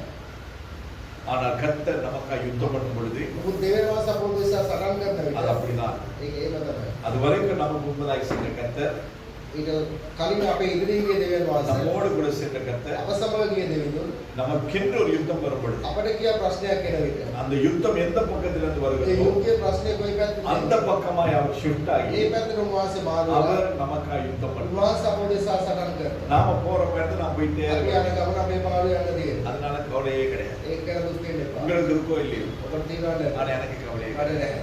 ஏன் என்று சொன்னால் මක් නිසාද නම් 2 லட்சம் ரூபாய் எனக்கு தேவை. ලක්ෂණයක් වුණා. வட்டகுடையில சர்ச் பில்டிங்க்கு அட்வான்ஸ் கொடுக்கிறது. වටකොඩ චේන්ජ් බිල් එකට ඇඩ්වාන්ස් දෙන්න. கர்த்தர் எனக்காக செய்து දෙවියන් වහන්සේ කරයි. அவர் ஆண்டவர் தொப்புன்னு போட மாட்டார், நான் புடிச்சிக்கிறதுக்கு දුක් දාලා දාන්නේ අල්ලගන්න. யாரையாகிலும் பண்ணுவோம். කවුරු තුලින් යන වාසය පිළිගන්නේ. இஸ்ரவேல் ஜனங்களை ரட்சிக்கும்படிக்கு ඉස්රායෙල් සේනාවේ ගලවන පිළිස. ஒரு மோசேயை அனுப்பினது போல மோசேஸ் කෙනෙක් වැඩි. அந்த ஊழியத்தை கட்டுகிறதுக்கு கர்த்தர் யாரையாவது ඒ எழுப்புவார். සේවය ගොඩනගන්න කාවරියවයි. ஏன் என்றால் ஊழியம் கர்த்தருடையது. අයිනම් සේවය அதை උන්වහන්සේ செய்யற வேலை மட்டும்தான் நம்முடைய. කරන වැඩේ පමණයි. அப்ப நம்முடைய வேலையை நாம் செய்யும் பொழுது අපේ වැඩේ අපි හරියට කරනවා. தேவன் தன்னுடைய வேலையை அவர் செய்யும். උන්වහන්සේගේ වැඩේ උන්වහන්සේ இதற்கு කරනවා. முன்பதாக நான் உங்களுக்கு சொல்லி இருக்கிறேன் என்று நான் நம்புகிறேன். මේක කලින් කියන්න දෙකේ. ஒரு ஆப்பிரிக்கா தேசத்தில் ஒரு பெரிய crusade. අප්‍රිකා දේශේ ලොකු කුසෙන්ඩ அந்த crusade-ல ரேனாட் මොන්කே அவர் தான் பிரசங்கி. රේනන් බොම්ගේ කෙනෙක් කරනවා දේශනා. அப்ப முதலாவது நாள் முடிஞ்சது. පළවෙනි දවසේ ඉවරයි. இரண்டாவது நாள் முடிஞ்சது. දෙවෙනි දවසේ ඉවරයි. இது லாஸ்ட் டே மீட்டிங். අන්තිම දවසේ කුසෙන්ඩ. இரண்டாவது நாள் அறிவித்தல் சொல்லும் பொழுது அல்லது பிரசங்கிக்கும் பொழுது දෙවෙනි දවසේ දේශනා. இவர் ஏதோ ஒரு காரியத்தை சொல்லிட்டார். මෙයා මොකද දෙයක් කිව්වා. அந்த காரியங்களும் அந்த பாஷையிலே மொழிபெயர்க்கப்பட்டாயிற்று. ඔහුගේ භාෂාවේ පරිවර්තනය වුණා. அதுக்கு பிறகு மூன்றாவது நாள் வர்றாங்க. තුන්වෙනි දවසේ එනවා. சொல்லுங்க எங்க பெரிய கிரவுண்ட் எங்க இருக்கு விஹாரமாதேவியோ கால் ஃபெஸ்ட் எங்கேயோ நடக்குது. ග්‍රවුන්ඩ් එක සිදු அப்ப වෙනවා. அதுக்கு வரும் பொழுது වෙන එක பார்த்தா தெருவெல்லாம் அப்படியே சவ பெட்டி அடி வச்சிருக்கேன். ඒම පාන් දෙකේ මිනි පෙට්ටි ගාලා තියෙනවා. குமிச்சு வச்சிருக்கிறான். ගොඩ ගාලා තියෙනවා මිනි පෙට්ටි. அப்ப அவரோட வர்ற அந்த டிரான்ஸ்லேட்டர் ரேனாட் முகே கேக்குறது இது என்ன? ඔහුගේ කාපු පරිවර්තකයා சவ பெட்டியா இடையிலாவது மாறி வந்துட்டோமான்னு මිනි கேக்குறாரு. පෙට්ටි එක දැන මාරු වුණාද? இப்ப மொழிபெயர்த்து சொல்ற இல்ல පරිවර්තකයා කියනවා නෑ. நேற்றைய தினத்தின் பொழுது ඊයේ දවසේ மரித்தவர்களை கொண்டு வாங்க கர்த்தர் உயிரோடு கூட இருப்பாரு நீங்க தான் சொன்னீங்க. මලවුම ගේන්න දේවනාස උත්තර නැගිට්ටුවයි කියලා ඔබනේ කිව්වේ කියලා කියනවා. அதுதான் எல்லாரும் கொண்டாந்து இருக்கிறாங்க. ඒක තමයි ඔක්කොම ගෙනල්ලා තියෙන්නේ. செத்து ஒரு நாள் දැන්ලා දවස් செத்து 3 நாள் දවස් 3යි. புதச்சகிலையும் தூக்கிட்டு வந்தாங்க. බලන බයවත් ඒක ගෙනල්ලා තියෙනවා. ஏசி போட்ட காருக்குள்ள ரேனாட் முகேக்கு வேர் தூக்குனான். ඒ සිතාව කාර්යයට පාරකුමාර දාලිය දානවා. நான் சொன்னேனா මම කිව්වා. அவர் சொன்னா நீங்க ஒருத்தர் அல்ல 3 தடவை சொன்னீங்க. ඔබ එකපාරට அது அப்படியே நான் டிரான்ஸ்லேட் பண்ணிருக்கேன். ඒ ආකාරයට පරිවර්තනය කරනවා. மரித்தவர்களை கொண்டு வாருங்கள் கர்த்தர் ஜீவனோடு கூட எடுப்பார். මැරිච්ච ගේන දේවනාස නැගිට්ටුවයි කියලා කියනවා. நான் சொன்னேனா මම කිව්වා. அப்படி நடந்திருக்கவே வாய்ப்பு இல்லை. එහෙම වෙන්න අවස්ථාවක් நீங்க தான் சொன்னீங்க. ඔබ තමයි කිව්වේ. ஒருத்தர் அல்ல 3 தடவை சொன்னீங்க. එකපාරට තුන් පාරක් කිව්වා. கிரவுண்டுக்கு வந்து சேர்ந்தாச்சு. ඒ ග්‍රවුන්ඩ් එකට ආවා. அப்ப ரேனாட் முகே சொன்னாங்க ඒ දෙනා කොහොමද நீங்க කිව්වා. போங்க நான் ஸ்டேஜுக்கு நான் வர்றேன். ඔබ යන්නවා මෙන්න කියලා. அவர் போன பிறகு கார்ல இருந்து ஒரு புலம்ப ஆரம்பிச்சு. ඊළඟ කාර්යයේ යාඥා කරනවා. என்ன ஆண்டவரே சோதனை. ඇයි ස්වාමීනි මේ පරීක්ෂා. நான் இப்ப ஆண்டவரே මම කොහෙද எப்படி ஆண்டவரே இது நடந்தது? මොකද ස්වාමීනි. இதுவரைக்கும் இப்படி நடந்ததே கிடையாது. මෙතෙක් මේ වගේ திரளான ஜனங்கள் திரளான சவங்களோடு கூட මාත් வந்திருக்காங்க. සිරේ ගොඩාක් දී ගියා. நம்பிக்கையோடு கூட வந்திருக்காங்க. එතනින් ඇවිත් තියෙන්නේ. இந்த ஊழியம் என்னமாய் முடியும்? මේ සේවය මොනවා වෙයිද? ஆண்டவர் உண்மையை சொல்லி දේවස් කිසිවක් නෙවෙයි. ஒரே ஒரு சத்தம். එකම ප්‍රශ්නය. very easy. ඔබේ වැඩේ ඔබ කරන්නේ. ஏன் வேலையை நான் செய்வேன். මගේ වැඩේ ඔබ කරන්නේ. ஹalleluya. හalleluya. அந்த வார்த்தை கிடைச்ச உடனே அவர் தைரியமா போயிருக்கு. ඒ වචනේ ලැබිච්ච ගමන් ඔබ ගියා. போய் ஆராதனையின் மத்தியிலே ஊழியத்தின் மத்தியிலே அந்த செய்தியின் மத்தியிலே ඒ නමස්කාරයේ තුල ඒ දේශනාව තුල இப்பொழுது கர்த்தர் அற்புதம் செய்யும் நேரம். දැන් දේවනාස ආස්කම් කරන වෙලාව. கர்த்தர் சொன்னதை செய்யும் நேரம். දේවනාස කියුනේ කරන්නේ. சொல்லிட்டு அவர் சொன்னார் மரித்த அத்தனை சடலங்களை இங்க இருக்கிற அத்தனை சடலங்களை கர்த்தர் உயிரோடு கூட எழுப்புவார். මේකේ සියලු දෙනා දේවනාස දැන් නැගිටවන්න යනවා. சொல்லி அடுத்த செகண்ட் அத்தனை பேர் ඊළඟ විනාඩිය ඔක්කොම ලැබෙනවා. ஹalleluya. இதுதான் நம்முடைய ඒක අපේ கர்த்தர் நமக்காக யுத்தம் பண்ணுவாரா? දෙවියන් වහන්සේ අපෝදේශා සකන් කරනවා. நாம சும்மா இருக்க வேண்டியது நம்ம வேலை. නිකන් ඉන්න එක අපේ වැඩේ. ஆனா அந்த வேலையை நாம செய்ய போனோம்னா ඒ වැඩේ අපි කරන්න ගියා. என்ன ஆகும்? අන්තිමට முட்டி மோதி சிக்கி சின்ன பின்னமாகி අපිලා පොඩිලා තැලිලා ஆண்டவரை குத்தம் சொல்றேன். දේවනාසට බයිනවා. ஆண்டவர் சொன்னா நீ சும்மா இரு. දේවනාසින ඔබ නිකන් ඉන්න. நான் உனக்காக யுத்தம். මම උපදේශා සකන් කරනවා. நாம ஊழியத்துக்கு போயிருந்த இடத்துல இன்னொரு ஊழியக்காரர் සේවයට ගිය තැන තවත් දේවල් සේවකේ. நம்மளை வந்து பாராட்டி இருக்கிறார். ඇවිල්ලා වර්ණනා කරනවා. எப்படி? කොහොමද? கல் அடிச்சு ගල් ගා. பில்டிங்க்கு கல் அடிச்சிருக்காங்க. ඉල්ලීමේ ගල් ගාලා. அப்பாவும் அவனுமா சேர்ந்து තාත්තයි පුතයි කවුද? யாரும் ஊழியக்காரர் කවුද දේව සේවකයා? போகும்போதே நம்ம 2 சகோதரர்கிட்ட கேட்டுக்கிறோம். යනකොටම සහෝදරෙක් எங்க ආවා. வந்திருக்கிறீங்க? කොහෙද ඇවිල්ලා எங்க ඉන්නේ? இருந்து வந்திருக்கிறீங்க? කොහෙන්ද ආවේ? ஏன் வந்திருக்கிறீங்க? ඇයි ආවේ? எங்களோட கூட வந்து சேர்ந்து செய்யலாம். අපසම එකවර ගන්න බැහැ. அவங்க பாஸ்டர்னு சொல்லிட்டாரு அவர் நேரத்துல. පාස්ටර් කෙනෙක් කිව්වා. அப்படி இல்லனா ඒක நான் නැත්නම් வேற மாதிரி பதில் சொல்லிருப்போம் அப்படின்னாங்க என் பிள்ளைங்க. වෙනත් විදිහට පිළිතුරු දෙනවා කියලා දරුවෝ කියනවා. அவர் நேரத்தோட பாஸ்டர்னு சொன்னனால அவர் தப்பிச்சார். ඔව් කලින්ම පාස්ටර් කෙනෙක් යන්සා ඔබේ ஆனால் பார்வோனுடைய இருதயத்தை கடினப்படுத்தினது போல அந்த இடத்துல இருதயத்தை கடினப்படுத்தி පාරාවේ සිත දැඩි කරා වගේ වෙන්නේ නැති ඒක. கல்லெல்லாம் அடிச்சிருக்கலாம். ගල් ඔක්කොම දාලා තියෙනවා. நான் பேச என்னடையும் கேட்டார். පාල්තුමාන් දැවෝ. நான் பாஸ்டர் நோய் පාස්ටර් எப்படி இருக்கீங்க? කොහොමද ඉන්නේ? நான் சோ பேசுறேன். මම සුවිච්ච சொல்லுங்க பாஸ்டர் என்ன விஷயம்? කියන්නේ. நீங்க வடவடை வந்திருக்கீங்க, வந்திருக்கிறோம். වටකොඩාවලු யார் கூப்பிட்டது? කවුද ආවේ? ஏன் வந்திருக்கிறீங்க? யார் மூலமா வந்தீங்க? කවුරුද ආවේ? பாஸ்டர் வடவடைக்கு வர்றதுக்கு யாருன்னு சொல்ல தேவையில்லை. වටකොඩේ එන කවුරු කියන්න ඕනේ නැහැ. எங்க அப்பா லோகில தான் மேனேஜர் தான். තාත්තා යෝගික என் තමයි. முதலாவது வேலையே ஹேமச்சந்திராவில தான். වගේ පළවෙනි රසය එමචන්ද. ஹேமச்சந்திரால இருந்து வடவடைக்கு 15 நிமிஷம் தான். එමචන්දේ அப்ப இந்த වටකොඩේ பகுதி எல்லாம் எனக்கு தெரியும். මේ පත් அதோட இங்க வர்றதுக்கு யாரும் எனக்கு சொல்ல வேண்டிய அவசியம் இல்லை එන කවුරු කියන්න ඕනේ නැහැ. அப்படின்னு அவங்க சொல்லிட்டு வைக்க பஸ் அப்புறம் கூப்பிடுறாங்க. ඒව කියන පස්සේ කතා அதுக்கப்புறம் 2-3 நாள் அவங்க ஃபோன் பண்ணணும்னு நினைச்சிட்டே இருந்தேன். ඊපස් දවස් තුනක් ஆனா கர்த்தர் எனக்கு அனுமதி கொடுக்கு. ඒ දේවාසයෙන් ஏன்? ඇයි நீங்கள் சும்மா இருப்பீர்கள், ඔයාලා නිකන් ඉඳී கர்த்தர் உங்களுக்கு ஆயுதம். දේවාසයෙන් විශ්වාස இந்த කරනවා. வசனம் எனக்கு வந்துட்டே இருக்கு. මේ වචනේ ආවා. இந்த வாக்குத்தத்தத்தை கர்த்தரோட கூட ඒ பேசிட்டேன். පොරොන්දු තුනේ දේවාසයෙන් කතා அதனால කරනවා. நான் அவர்களோடு கூட ඒ பேசுறேன். නිසා මම කතා அப்ப කරනවා. இப்படி அநேக போராட்டங்கள் நம்முடைய வாழ்க்கையில මේ வரும். ගොඩාක් පොරොන්දු இப்படி அநேக விதமான காரியங்கள் நம்முடைய வாழ்க்கையில வரும். ගොඩාක් දේවල් අපි ஆனால் வரும் பொழுதோ දෙන நாங்கள் அதை විට தேவனுடைய கருத்திலே கொடுப்போமானால் අපි දෙවියන් වහන්සේගේ දැහැතරේ බාර දෙනවා. தேவன் நமக்கு ஆயுதம். දේවාස පොදිසා සකල් எத்தனை කරනවා. பேர் நம்புறீங்க? කීයද විශ්වාස කරනවා. கர்த்தர் நமக்கு ஆயுதம். දේවාස පොදිසා என் සකල් ஆண்டவர் சொல்லியிருக்கிறார். දේවාස කියා දෙනවා. 6 லட்சம் புருஷர்கள், පුරුෂයන් විතර ලක්ෂ 6ක්.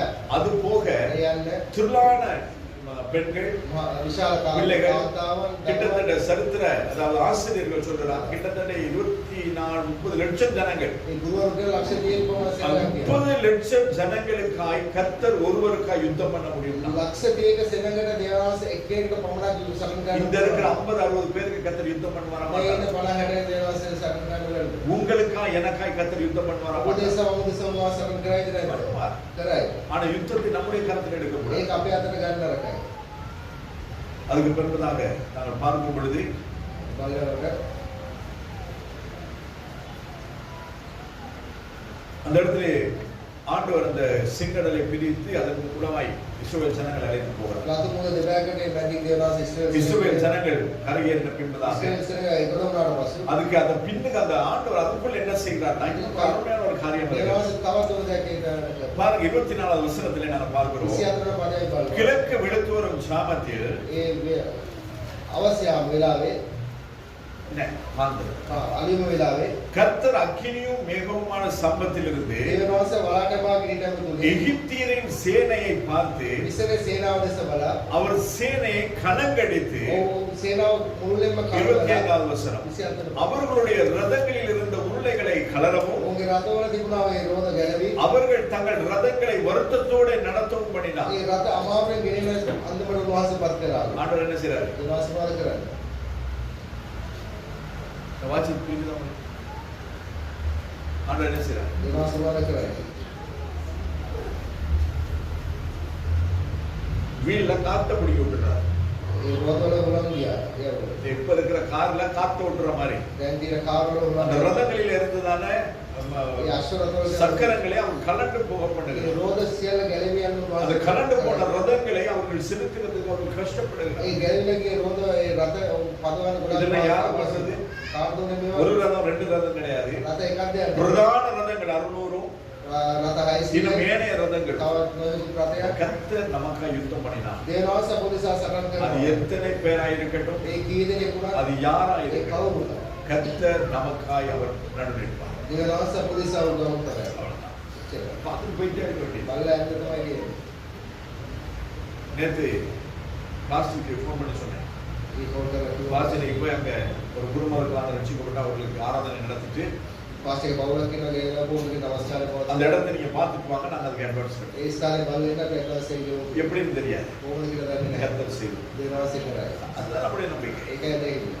அப்ப இந்த காரியங்களை நாங்கள் செய்ய வேண்டியவர்களாக ஆண்டோட கொடுத்துறோம். දේවාසට බාර දෙන්න. நாம என்ன சொன்னா வந்து ஜெபம் பண்றது, உபவாச ஜெபத்துல ஜெபம் பண்றது, சகோதரிகள் ஜெபத்துல ஜெபம் பண்றது, அதுக்கு போகும்போது அப்படியே எடுத்து பேக்ல போட்டுட்டு போயிரு.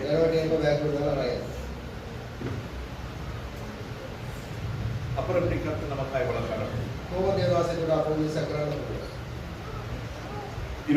வசனம் சொல்லுகிறது, கர்த்தர் அவர்களுக்கு துணை நின்று ඒ වහන්සේට පිහිටක්ව எகிப்தியருக்கு விரோதமாக யுத்தம் பண்ணினார். ඉස්රායලට විරුද්ධව සටන් කරයි කියලා. இல்ல யுத்தம் பண்ணுகிறார் என்றார்கள். සටන් කරනවා කියන්නේ யார் சொல்லுகிறது? කවුද කියන්නේ? எகிப்தியர்கள் சொல்லுகிறார். ඉස්රායලවරු කියනවා. இஸ்ரவேல் ஜனங்களோடு கூட ஆண்டவர் இருக்கிறார். ඉස්රායල සෙනඟ සමග දෙවියන් වහන්සේ ඉන්නවා. அதேபோல் நாங்கள் கர்த்தரோடு கூட இருந்தால் අපි දෙවියන් වහන්සේ සමග ඉන්නවා. கர்த்தர் நம்மோடு கூட දෙවියන් වහන්සේ සමග ඉන්නවා. கர்த்தர் நமக்காக யுத்தம் பண்ணுகிறவர்கள் மத்திய ஜனங்கள் பாருங்கள். දෙවියන් වහන්සේ අපෝ දෙසා සටන් நாங்கள் செய்ய வேண்டிய ஒரே ஒரு வேலை. අපි කරන එකම දේ. நாங்கள் அமைதியா අපි இருந்து නිශ්ශබ්දව கர்த்தர் யுத்தத்தை දෙවියන් கொடுக்கிறோம். වහන්සේට බාර දෙන්න. நம்மால யுத்தம் பண்ண முடியும். අපිට බෑ. இப்ப மத்திய கிழக்கு நாடு அவ்வளவு சேர்ந்து සියලු රටවල එකව වෙලා. யாருக்கு விரோதமா யுத்தம் பண்றாங்க? කාට විරුද්ධව සටන් කරන්නේ? யாருக்கு? அடிப்பாங்களா? ඉස්රායලට ගායද? அடிக்க மாட்டேன். ගන්න නැහැ. அவங்க இருக்கிற எல்லா தோட்டாக்களையும் முடிச்சிருவாங்க. ඕගොල්ලන්ගේ සියලු உள்ள குண்டெல்லாம் முடிச்சிருவாங்க. කොම්පටි කරලා. ஏனென்றால் இஸ்ரவேல் தேவனுடையது. ඉස්රායල දෙවියන් වහන්සේ. இஸ்ரவேலை காக்கிற தேவன் ඉස්රායල ආරක්ෂා அவர் කරන தூங்குகிறதும் இல்லை, වහන්සේ ඉඳාගන්නේ அவர் உறங்குகிறதும் இல்லை. වහන්සේ නිදිවර அப்ப என்னத்தான் குண்டு போட்டான் ඔච්චර බෝම්බ දැම්මා. பக்கத்தில் 1000 பேரும் එක පැත්තක 1000ක් அது வலதுபுறத்தில் 16 பேர் விழுந்தார்கள். 16ක් அது உன்னை அணுகாது. කිසිවක් ඔබට இதெல்லாம் ஆண்டவர் வேதத்தில் எழுதி வைத்தார். ඔක්කොම වහන්සේ எழுதி බයිබලයේ நம்மிடத்தில் கொடுத்திருக்கு. දීලා අපිට දීලා கொடுத்து நாம் யுத்தம் பண்ணுகிறவர்கள். දීලා අපි සරණ කරලා ඉන්නේ. அதுக்கு பிறகு ஆண்டவர் அவர்களை கடலிலே மூழ்கடித்தார். ඊට පස්සේ ඔවුන් සියලු දෙනාම ඒ මොහොතේම ගිලියනවා.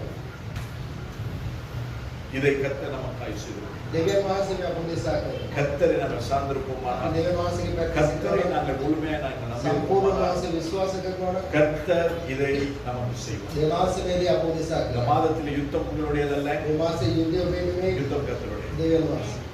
நீங்க யுத்தம் பண்றீங்களா இல்ல? ඔබ යුද්ධ කරනවාද? உங்களுக்காக நீங்க யுத்தம் பண்றீங்களா? ඔබ දෙසා සටන් කරනවාද? எத்தனை பேர் பண்றீங்க? කීදෙනෙක් කරනවාද?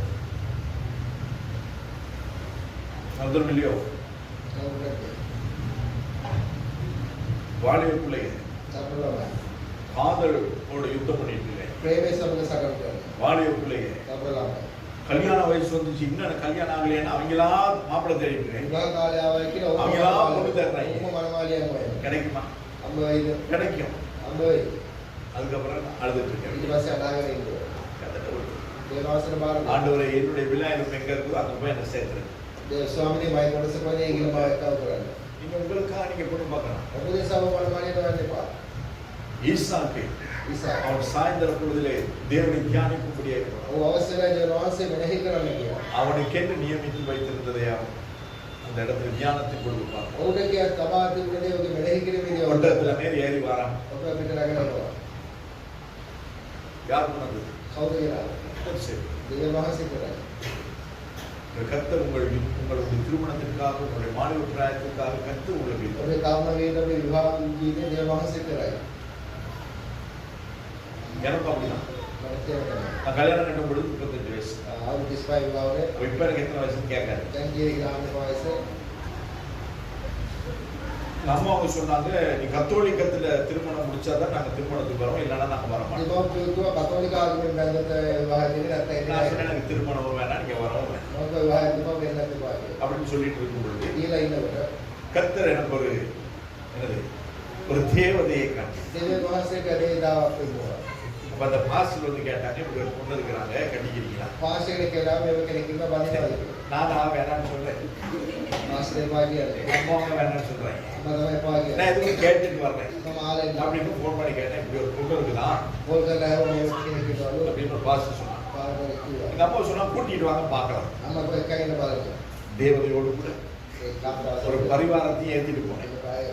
ඒ ගියා. போய் அவங்களுக்கு காட்டினேன். කිව්වා ஓ, நல்லா இருக்கு හොඳයිනේ. அப்படின்ட்டு ஓகேன்ட்டாங்க. හරි කියලා කිව්වා. மே மாசம் கொண்டு காட்டுனது මේ මාසේ කිව්වා ஜூலை மாசத்துல ජුලයි நிறைய මාසේ சொல்லுவாங்க, ஜூலை மாசம் 13ஆம் தேதி அது சரியில்லை அப்படின்னு ජුලයි 14 වෙනිදා කියලා කියේ. சொல்லுவாங்களா இல்லையா?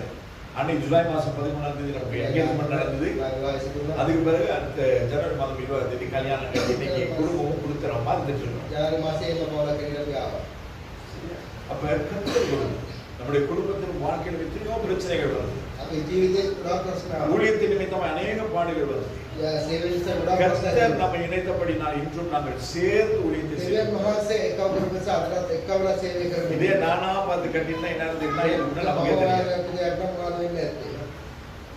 அவங்க கல்யாணம் கட்டும் பொழுது நல்லா வசதியா வாகனத்தோட විවාහ වෙනකොට හොඳට දේවල් அதுக்கு பிறகு பைபிள் ஸ்கூல்ல இருக்கும் பொழுது வாகனங்கள் எல்லாம் இருந்தது. බයිබල් ඉස්කෝලේ විද්‍යාලේකට வாகனம் அந்த இடத்துல ஆண்டவர் சொன்னார் வெளியில போக முடியும். දේවාසයේ ස්ථානේ කොයි வெளியில போனா எல்லாத்தையும் கொடுத்துட்டு தான் வரணும். එළියට ගියාම அப்போ ஆண்டவர் சொன்னா வந்துருக்கு. දේවාසය කොහෙද කියලා. யாராவது சொல்லுவாங்க කවුරු කියයිද? உலகத்தை சார்ந்த ஒரு மனைவியை நான் கட்டியிருந்தா ලෝකෙට යුතු සමාන කාන්තාවක් බැඳලා. அவர் சொல்லுவாங்களா நீங்க எல்லாத்தையும் விட்டுட்டு வாங்க அப்படின்னு. ඒ කියන්නේ ඔක්කොම අත්හැරලා ඉන්න කියලා. உடனே என்ன கேட்பாங்க?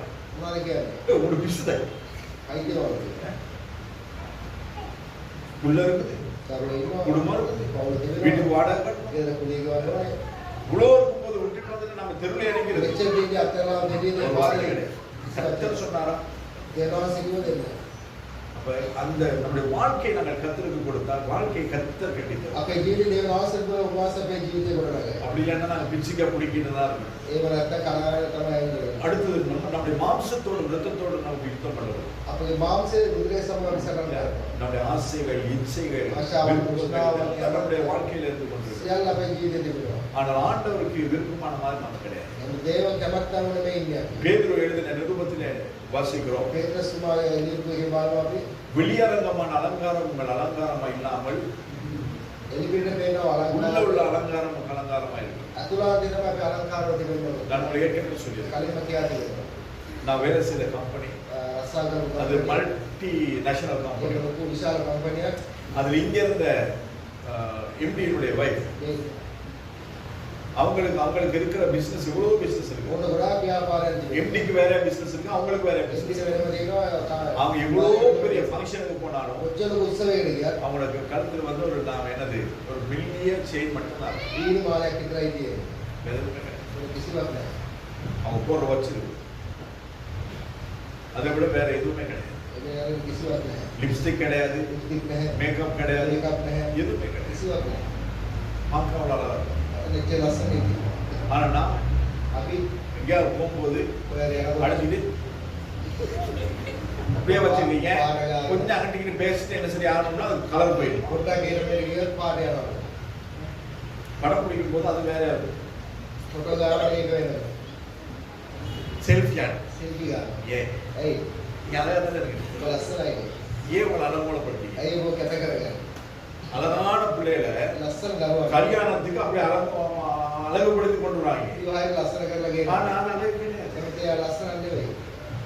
அது கல்யாணத்துக்கு முன்ன பார்த்த பொழுது அது நல்லா இருக்கும். විවාහයට කලින් බලන ලස්සන නෙවෙයි. அதுக்கு பிறகு நான் மேக்கப் பண்ணவங்க தான் நான் பேசுறது. ඊට පස්සේ මේකප් කරපු பாருங்க இப்படி ගාන அப்படி கொண்டாந்துருக்காங்க. ඉතර ගාලාගෙන அப்போ விட்டது யாரு? යා නැරී කවුද? அம்மா வந்து சொல்லுவாங்க. අම්මා ඉන්න කියලා. நான் விட்டது. தங்கச்சி வந்து சொல்லுவாங்க. இன்னும் கொஞ்சம் புதுசு. තා පොඩක් ගන්න. இங்க அத்தை வந்து சொல்லுவாங்க. இன்னும் கொஞ்சம் சொல்லுவாங்க. නැලේට තා පොඩක් ගන්න. அப்படி கடைசியில் அது வந்து வேற மாதிரி நிற்கும். අන්තිම එක වෙනත් විදිහකට நமக்கு இது. අපි அப்ப இப்பேற்பட்ட அலங்காரம் நமக்கு அலங்காரம் வேண்டாம். මේ වගේ ලස්සන නෙවෙයි. பாருங்க சும்மா அந்த பிள்ளைய கொண்டு வந்து விட்டுருங்க பாப்போம். නිකන් ඒ ළමයාගේ ලස්සන கல்யாணத்துக்கு பாருங்க இவ்வளோ சிம்பிளா இருந்துச்சு. විවාහේ නෑ කිය මෙච්චර ඉන්නවා සුබෝඩ ඉන්නවා කියලා. நாமளே சொல்றோமா, நாமளே கமெண்ட் பண்றோமா இல்லையா? අපිම කියනවද නැද්ද? அதே மாதிரி தான் நம்ம பிள்ளைகளுக்கும் பண்றாங்க. ඒ වගේම තමයි அதனால நம்ம பிள்ளைகளை கவனமா பார்த்துக்கணும். දරුවෝ පරිස්සමෙන් அப்ப இந்த அலங்காரங்கள் ඒ සියලු இந்த ලස්සන இந்த கோரமான காரியங்கள் நம்ம தொடர்ந்து யுத்தம் பண்ணிட்டு இருக்கோம். විනාශකාරී දේවල් ஆண்டவருக்கு பிரியமானது செய்யறதா இல்ல நம்ம உலகத்தோடு கூட ஒத்து போறதா? දේවනාසය කැමැත්ත කරනවා. கேட்டா நாம அதுக்கு வேற ஒரு கஷ்டம். சின்ன பிள்ளை தானே. ආවොත් තාවනාර அப்ப நாம அதுக்கு அழகுபடுத்தாம வேற யாரும் ලස්සන அழகுபடுத்த? කරන විදිහ කවුද කරන්නේ? வேதம் என்ன சொல்லுது அதை பார்க்கணும். මේ වචනේ මොනවද කියන්නේ පොඩක් කරන්නේ? தேவ சித்தத்தோடும் மனுஷிக சித்தத்தோடும் கூட யுத்தம் பண்றது. දේව කැමැත්ත නැතුව අපි සටන් කරමු. தேவன் ஒரு காரியத்தை செய்யும்படியா சொல்வார். දේවනාසයමක් කරන්න ஆனா කියලා நாங்கள் ஒரு காரியத்தை අපි செய்வோம். තවත් දෙයක් කරනවා. அப்ப தேவ சித்தத்தோடும் மனுஷிக சித்தத்தோடும் கூட நாங்கள் யுத்தம் பண்ணி கொண்டிருக்கிறோம். දේව කැමැත්තේ මනුෂ්‍යය කැමැත්තේ අනුව අපි සටන් பல කරන්නේ. ஆடை ஆபரணங்கள் අන්තිම වස්ත්‍ර අලංකාර කියලා. நம்முடைய ஆடை ஆபரணங்களோடு கூட நாங்கள் போட்டி கூட அந்த நாள் இதுதான் இப்ப ட்ரெண்டு. දැන් ආවිද කරේ. இன்னும் கொஞ்ச நாள் ஒரு ட்ரெண்ட் வரப்போகுது. තව ටික දවසෙන් තව ක්‍රමයක් එන්නේ. அந்த ட்ரெண்ட் வரதுக்கு முன்னாடி ஆண்டவர் வந்து நம்மளை தூண்டிட்டு මේක එන්න කලින් දේවනාසයලා පෙක්ක යනවා. இல்லைன்னா எல்லாமே மோசமாயிடும். එතන තාත්තේ ගොඩාක් බරපතල. இன்று ரட்சிக்கப்பட்ட அநேகர் மறுபடியுமாய் ஆதி சபைகளுக்கு போய் கொண்டிருக்கிறார். අද ගැලවිලාපු ගොඩාක් අය පටන් ගන්න ස්වභාවයට යන්නේ. ரட்சிக்கப்பட்ட அநேகர் ගැලවිලාපු ගොඩාක් අය கத்தோலிக்க மதத்துக்கு போறாங்க, කතෝලික සභාවට යනවා. இந்துவுக்கு போறாங்க. හින්දු බෝයිල් වලට යනවා. ஏன்னு சொன்னா உள்ள சரியில்லை. ඇයි නෑ ඇතුළේ වල නැහැ. வித்தியாசமா இருக்க வேண்டியதான தேவ சபை විලාස ආකාරයෙන් තියෙනවා දේව සභාව. இந்த உலகம் உள்ளே சபைக்குள்ளே ஆளுகை செய்யும். අද සභාව තුළට ලෝකය ඇවිල්ලා පාලනය කරනවා. அதனால சில ඒ නිසා இங்க සමාජය இருக்கிறத விட அங்கேயே நானும் போயிட்டு මේ ඉන්නකොට ඒ ඉන්නේ හොඳයි කියලා යනවා සභාව. அப்படியே அதாவது தேவ சித்தத்தோடு மனுஷிக சித்தத்தோடு கூட நாம் யுத்தம் பண்ணி දේව කැමැත්තයි මනුෂ්‍ය කැමැත්තයි දෙක අතර සටන් කරනවා. சபையின் நீதியோடு கூட நாங்கள் யுத்தம் பண்ணி கொண்டிருக்கிறோம். සභාවේ ධර්මිෂ්ඨකමත් එක්ක சபைக்கென்று சில சட்ட திட்டங்கள் உண்டு. සභාවට සමාන නියෝග තිබෙනවා. இல்லையா நாங்க இப்படிதான் வரணும், මේව තමයි ඉන්නේ. இப்படிதான் இருக்கணும், මේවයි ඉන්නේ. நாங்க யாருக்கும் நாங்கள் ஒரு இடத்துலலாம் இருக்கக்கூடாது. කාටවත් බාධාවක් වෙන්න නරකයි. எனக்கு நான் இங்க வந்து கலர் ஷர்ட் போட்டு பிரசங்கம் பண்ணா நீங்க நேர்ந்துக்கீங்களே. එතන ගිහිල්ලා පාට ෂර්ට් දාලා දේශනා කරනකොට පිළිගන්නවා. பாஸ் கலர் ஷர்ட் போட்டு வந்திருக்கீங்க, இன்னைக்கு நீங்க பிரசங்கம் பண்ணாங்க, நீ ஆராதனை நடத்த நீங்க யாராவது சொல்லிக்கலாம். පාට ෂර්ට් දාලා නමස්කාර කරන්න එපා කියලා කාට කියනවා. පුළුවන්. இல்ல அவங்கள்ட்ட கேட்க வேண்டிய அவசியம் ඒක கிடையாது. නාම අවශ්‍ය නැහැ. நீ யாரும் எனக்கு வெள்ளை ஷர்ட் தான் போடணும்னு சொன்னதும் කවුරු கிடையாது. සූසර් තමයි දානවා. ஆனால் ஏன் ඇයි? இது நீதி கிடையாது, சட்டம் கிடையாது. නියෝගයක් ஆனா இந்த போட்டுட்டா யாருக்கும் பிரச்சனை கிடையாது. නෙමෙයි. මේක දැම්මොත් කාට ප්‍රශ්නයක් නැහැ. இல்ல நீங்க அங்க இருந்து பார்க்கும் பொழுது எனக்கு இதுல வேற ஒண்ணும் தெரியாது. මේක ඒන බලන්න මේක කිසිවක් පේන්නේ නැහැ. சில நேரம் பூவா போட்டுட்டு வந்தா அது அவங்களுக்கு வேற மாதிரி வேணும். සමහර මල් දාපුවා දානවා. அப்படியே பார்த்துட்டு இருக்கும்போது அப்படியே கண்ணெல்லாம் ஒரு மாதிரி சுத்தி ඒ බලාගෙන ඇස්සොත් கேட்டா அந்த කැරකෙනවා. பூவை பார்த்துட்டே இந்த பசங்க தூக்கம் மாறி මල් දේ බලங்க ඉතින් උස නින්නේ ගියා. அப்ப நீங்க தூங்குறதுக்காக நான் ஷர்ட் போடக்கூடாது ඔබ නිදාගන්න ෂර්ට් දාන්න බෑ. இல்லையா? அப்ப நீங்க போட்டிருந்தீங்க அந்த ரவுண்ட் ரவுண்டா இருந்துச்சு, அது அப்படியே கூட நான் மெஸ்மரிசம் ஆகி அப்படியே போயிட்டேன். ඔයාලා ඉතින් රවුන්ඩ් එක කරලා ඒම නින්නේ නැහැ කියලා. அதனால வெள்ளம் போட்டா யாரும் සුන්දරව කාර්යකාරී அப்ப වෙනවා. நம்ம யாருக்கும் யாரும் இடரெல்லாம் இருக்க අද கூடாது. කාලේ කවුරු බාධාවක් වෙන්නේ නැහැ. சபை போதகரோடு சபை போதகருடைய மனைவியோடு அநேக சபைகளிலே போராட்டங்கள் யுத்தங்கள் සභාවේ පාර්ලිමේන්තුවත් එක්ක සිස්ටම් එකේ ගොඩාක් අය මේ ප්‍රශ්න දාගන්නවා. சில காலங்களுக்கு முன்பதாக அவங்க பிரசங்கம் பண்ணா ஆராதிச்சா ஒரு சிலருக்கு பிடிக்காது. මේ කාලේට කලින් සිස්ටම් නමස්කාර කරොත් දේශනා කරොත් அதுக்கு பிறகு සභාවේ வந்து கம்ப்ளைண்ட் பண்ணுவாங்க. පස්සෙන් කම්ප්ලීට් කරනවා. நான் சொல்லுகிறேன், அவங்க இல்லாதனால சொல்றேன். සිස්ටම් නැති නිසා කියන්නේ. அவங்க என்ன விட அழகா பிரசங்கம் பண்றாங்க. පාල්පරාව ලස්සන දේශනා. என்னிடத்துல இல்லாத வெளிப்பாடுகளை கர்த்தர் அவர்களுக்கு கொடுப்பார். පාල්පරාව නැති විතර දේවාසවට දෙනවා. அப்ப ஏன் அதை நாம கேட்போம்? අයි ඒක අපි අහන්නේ. ஒரு கர்த்தர் ஒரு மனுஷன் ஒரு மனுஷியை கர்த்தரால் பாவிக்கப்படுறார். මිනිස්සෙක් ඕනම කෙනෙක් දෙනවා ஆனா පාවිච්චි කරන්නේ. எந்த ஒரு சபைக்கும் කිසිම සභාවකට ஒரு பெண் කාන්තාවක් போதகராய் வர முடியாது, පාලකවරයෙක් அதாவது மேய்ப்பராய் வர முடியாது. ඉන්දියාවේ වෙන්න බෑ. அப்ப சபையின் காரியங்களை அதாவது பெண்கள் தீர்க்கதரிசிகளாய் இருந்திருக்கிறார்கள். කාන්තාව දිවසිවරයෙක් தெபோரா யுத்தம் பண்ணி இருக்கிறார். දේවරාව සටන් කරා. எஸ்தர் ராஜஸ்திரியா இருந்து ஜனங்களுக்காய் சுகம் பண்ணி இருக்கிறார். රජකුමාරයෙක් වෙලා அப்ப பெண்கள் ஊழியம் செய்ய முடியும், කාන්තාවට සේවය කරන්න පුළුවන්. ஆனால் போதகர்களாய் வர முடியாது. පාලකවරයෙක් වෙන්න தீர்க்கதரிசியா இருக்க முடியும், අනාගතවාදී சுவிசேஷகர்களாய் இருக்க முடியும், கற்றுக் கொடுக்கிறவர்களாய் இருக்க முடியும். වෙන්න පුළුවන්. அப்ப இதையெல்லாம் நம்ம சபையில நாங்கள் செய்து கொண்டு මේ வருவோம். දේවල් තමයි සමාජය කරන්නේ. ஆனால் இதை இப்படி இருக்கும் பொழுது கூட சபையில் அநேக போதகரோடு போதகர் மனைவியோடு அதுக்கு சிலர் சேர்ந்துக்குவாங்க. அப்படி සමහර අය මේ කණ්ඩායම් වැඩි ඩ්‍රස් එක. அப்படிதான் இருக்கும். ඒ නින්නොද නැහැ. நிறைய பேர் வீட்டுல கேட்கறது உண்டு. ගොඩක් අය ගෝලලා. அப்படி கேட்கிற பெற்றோரா இருக்கட்டும், அப்படி கேட்கிற பெரியவங்களா இருக்கட்டும், அவங்களுக்கு பிடிக்காது. ලොකු අයට උනක් கேட்பாங்க, நீ அம்மா பிள்ளையா அப்பா பிள்ளையா, අම්මගේ ළමයා තාත්තගේ நீ දරුවෝ. அம்மா மேல விருப்பமா அப்பா மேல விருப்பமா? අම්මට කැමතිද තාත්තට කැමතිද කියලා. நேர்மையான பிள்ளைனா හරි යන්නේ. என்ன சொல்லணும்? මාද කියනවා. அப்பா தான் பிடிக்கும், තාත්තට තමයි කැමති. அம்மா தான் பிடிக்கும். අම්මට තමයි කැමති. சிலர் ரெண்டு பேரையும் பிடிக்கும். සමහරවම දෙන්නම. அது யாரு? ඒ කවුද? அதை நம்ம விடணும். ඒ විශ්වාස சில කරනවා. பேர் முடிக்கும், සමහර අය බලන්න. அம்மா இப்படி மறைச்சு பாக்குறாங்க, சிரிச்சு பாக்குறாங்க. අම්මා රවරවල அப்பா எப்படி, அப்பாட ரியாக்ஷன் எப்படி, තාත්තා කොහොමද அப்ப කියන්නේ. அதுக்கேத்த மாதிரி பதில் சொல்லணும். ඒ රීතිය ආකාරයෙන් இந்த பிள்ளையிலே நம்ம விடணும். මේ දරුවෝ විශ්වාස කරනවා. பெற்றோரும் சரி, දෙමව්පියෝ හරි பிள்ளையே மற்ற வளர்ந்தவர்களும் சரி, අදින අය හරි நீங்க யாரு பிள்ளை කාගේ දරුවෙක්ද? கேட்டா குடும்பத்துல பிரச்சனை வரும். ඔයාලට ප්‍රශ්නයක් තියෙන්නේ නැද්ද? அம்மா பிள்ளையா அப்பா பிள்ளைன்னு கேட்டா பிரச்சனை வரும். ප්‍රශ්නයක් තියෙන්නේ නැද්ද? நல்ல அப்பானா ஏத்துக்குவாரு, හොඳ තාත්තගෙන් නම් පිළිගන්න. அப்படி இல்லைன்னா நான் கேள்வி ஒரு மாதிரியா இருக்குது ප්‍රශ්නයක ඉදියයි නේ කියලා. அப்படின்னு பார்ப்பாங்க. ඒක බලන්න. அதனால பிள்ளை கர்த்தரால் வரும் சோதனை. දරුවන් දේවාසිකෙන් அப்ப அந்த ලැබෙන பிள்ளையை நாங்கள் பிள்ளையை வளர்க்கிற விதமா வளர்க்கணும். දරුවන් වගේ අදන ආකාරයට අදන්න அதே ඕනේ. போல சில நேரங்களில் நானும் திட்டுறதுதான், සමහර පාර්ලිමේන්තු බයි. ஆனா நான் திட்டுறது உங்களுக்கு விளங்காது. බයිනික අපිට ஆனா පේන්නේ. நம்மளை திட்டிட்டு தான் இருக்கு. අපිට බැලගෙන තමයි ඉන්නේ. ஆனா சிஸ்டர் என்ன பண்ணுவாங்க, සිස්ටම් වල. டைரக்டா திட்டுவாங்க, அது உங்களுக்கு பிடிக்காது. ඒක අපිට අල්ලන්නේ. மறைமுகமா திட்டுகிற என்னை பிடிக்கும், நேரடியா திட்டுகிற அவங்கள பிடிக்காது. වැහිලා බයින කියලා ஆனா வேதம் என்ன சொல்லுகிறது, ඒ වචනේ මොනවද? நேரடியா திட்டுறவனை நீ நம்பு, කෙලින්ම மறைமுகமா බයින திட்டுறவனை විශ්වාස நம்ப. කරන්න. ඇඟිලි බයින විශ්වාස කරන්න එපා කියලා. நான் என்ன பத்தி தான் பேசுறேன். මං ගැන තමයි කතා කරන්නේ. ஆனா நான் தகப்பன் ஆயிட்டேன். නමුත් මම පියෙක් என்ன செய்வோம்? பிள்ளைகளை அனுசரித்து பிள்ளைகளை வளர்க்க வேண்டியது. அப்ப இப்பேற்பட்டதான போராட்டங்கள் நம்முடைய வாழ்க்கையிலே உண்டு. මෙවැනි පොරබැලීම අපේ ජීවිතවල තිබෙනවා. அன்றாட தேவைகளோடும் அன்றாட தேவைகளுக்காய் நாங்கள் யுத்தம் பண்ணுவோம். එදිනෙදා අවශ්‍යතාවයන්ට පොරබදිනවා. ஆமா இல்லையா? ඔයගොල්ලෝ தேசம் விட்டு தேசம் போய் දේශයක් අත්තර තව அல்லது குடும்பத்துக்காக யுத்தம் பண்ணுங்க. පවුල් දේශයක් குடும்பத்தின் தேவைகளை சந்திக்க අවශ්‍යතාව දේශා සකස් කරනවා. நாம இங்க இருந்தால் අපි මේ සිටියා. ஊழியத்துக்காக யுத்தம் பண்ணுங்க. සේව දේශා සකස් அந்த இடத்துல பிரான்ச்சஸ் போடணும். ඒ ස්ථාන அந்த இடத்துல கட்டடம் வாங்கணும். පොඩ්ඩක් ගන්න ඕනේ. இதற்கெல்லாம் யுத்தம் பண்ணுவோம். සකස් කරනවා. அப்ப இப்போ ஒவ்வொருவரும் நாங்கள் நம்முடைய வாழ்க்கையை நாங்கள் யுத்தங்களை செய்து கொண்டே இருக்கிறோம். සෑම කෙනෙකුම අපේ ජීවිත සකස් කරගෙන ඉඳවයි. யுத்தம் இல்லை என்று சொல்லி யாருமே சொல்ல முடியாது. සටනක් නැහැ කියලා කාමයක් சிலர் නැහැ. தங்கள் ஸ்தானங்களை தக்க வைத்துக் கொள்ள யுத்தம் பண்ணுறாங்க. සමහර අය තමන්ගේ தත්ත්වය තියාගෙන සටන් කරනවා. யாரும் என்ன குறிச்சு அப்படி இழிவா பேசக்கூடாது. කවුරු මගේ අමු කියනවා. அதாவது இந்த ஸ்டேட்டஸை நான் மெயின்டைன் பண்ணணும். මගේ தත්ත්වය මම ඒක පාලනය කරගන්නවා. ஆனால் வேதம் சொல்லுகிறது මේ වචනේ කියනවා. தன்னை தாழ்த்துகிறவன் உயர்த்தப்படுவான், යටහත් වෙන උසස් කරනවා. உயர்த்தப்படுகிறவன் தாழ்த்து. උසස් කරනවල කෙනා நம்ம යටහත් ஸ்டேட்டஸை வந்து நாம் உயர்த்த வேண்டிய அவசியமே கிடையாது. අපේ தත්ත්වය අපි උසස් කරගෙන நம்மை உயர்த்தவும் மேன்மைப்படுத்தவும் கர்த்தர் ஒருவருக்கு மட்டும். අපි උසස් කරන දේ යටහත් කරන පුළුවන් පමණයි. ஹalleluya. அன்னைக்கு வெள்ளிக்கிழமை සිකුරාදා කියලා ඉන්නවා. நம்முடைய நாம பிரதமர் அவங்களுக்கு சொன்னாங்க. දරුවන් කිව්වා யாரும் அசோக் பிரதமர் சொன்னேன். අශෝක ප්‍රදේශ කිව්වා. கடந்த வெள்ளிக்கிழமை ஜனாதிபதியினுடைய என்னது லேகம், ජනාධිපති ලේකම් அதாவது சம்பந்திக்கரணை லேகம், සම්බන්ධීකරණයේ ලේකම්. அவரு அன்னைக்கு நம்மளுடைய ஸ்டேட்டஸை பார்த்துட்டு ඔය ස්ටේටස් එක බලලා ஃபோன் பண்ணாரு. ෆෝන් කරුවා. நோயல் சார் වල සර් மாற கட்டியாக பස්සல தியனானி නැරපේර රැකිලි කියලා. மாறு லස්සனை ලස්සන අර කළුපාටයි නිල්පාටයි දාන ටී-ෂර්ට් එක මාර ලස්සනයි. කර්මණීය පොඩි ටී-ෂර්ට් අරගන්න. අවස්ථාවක් දෙන්න.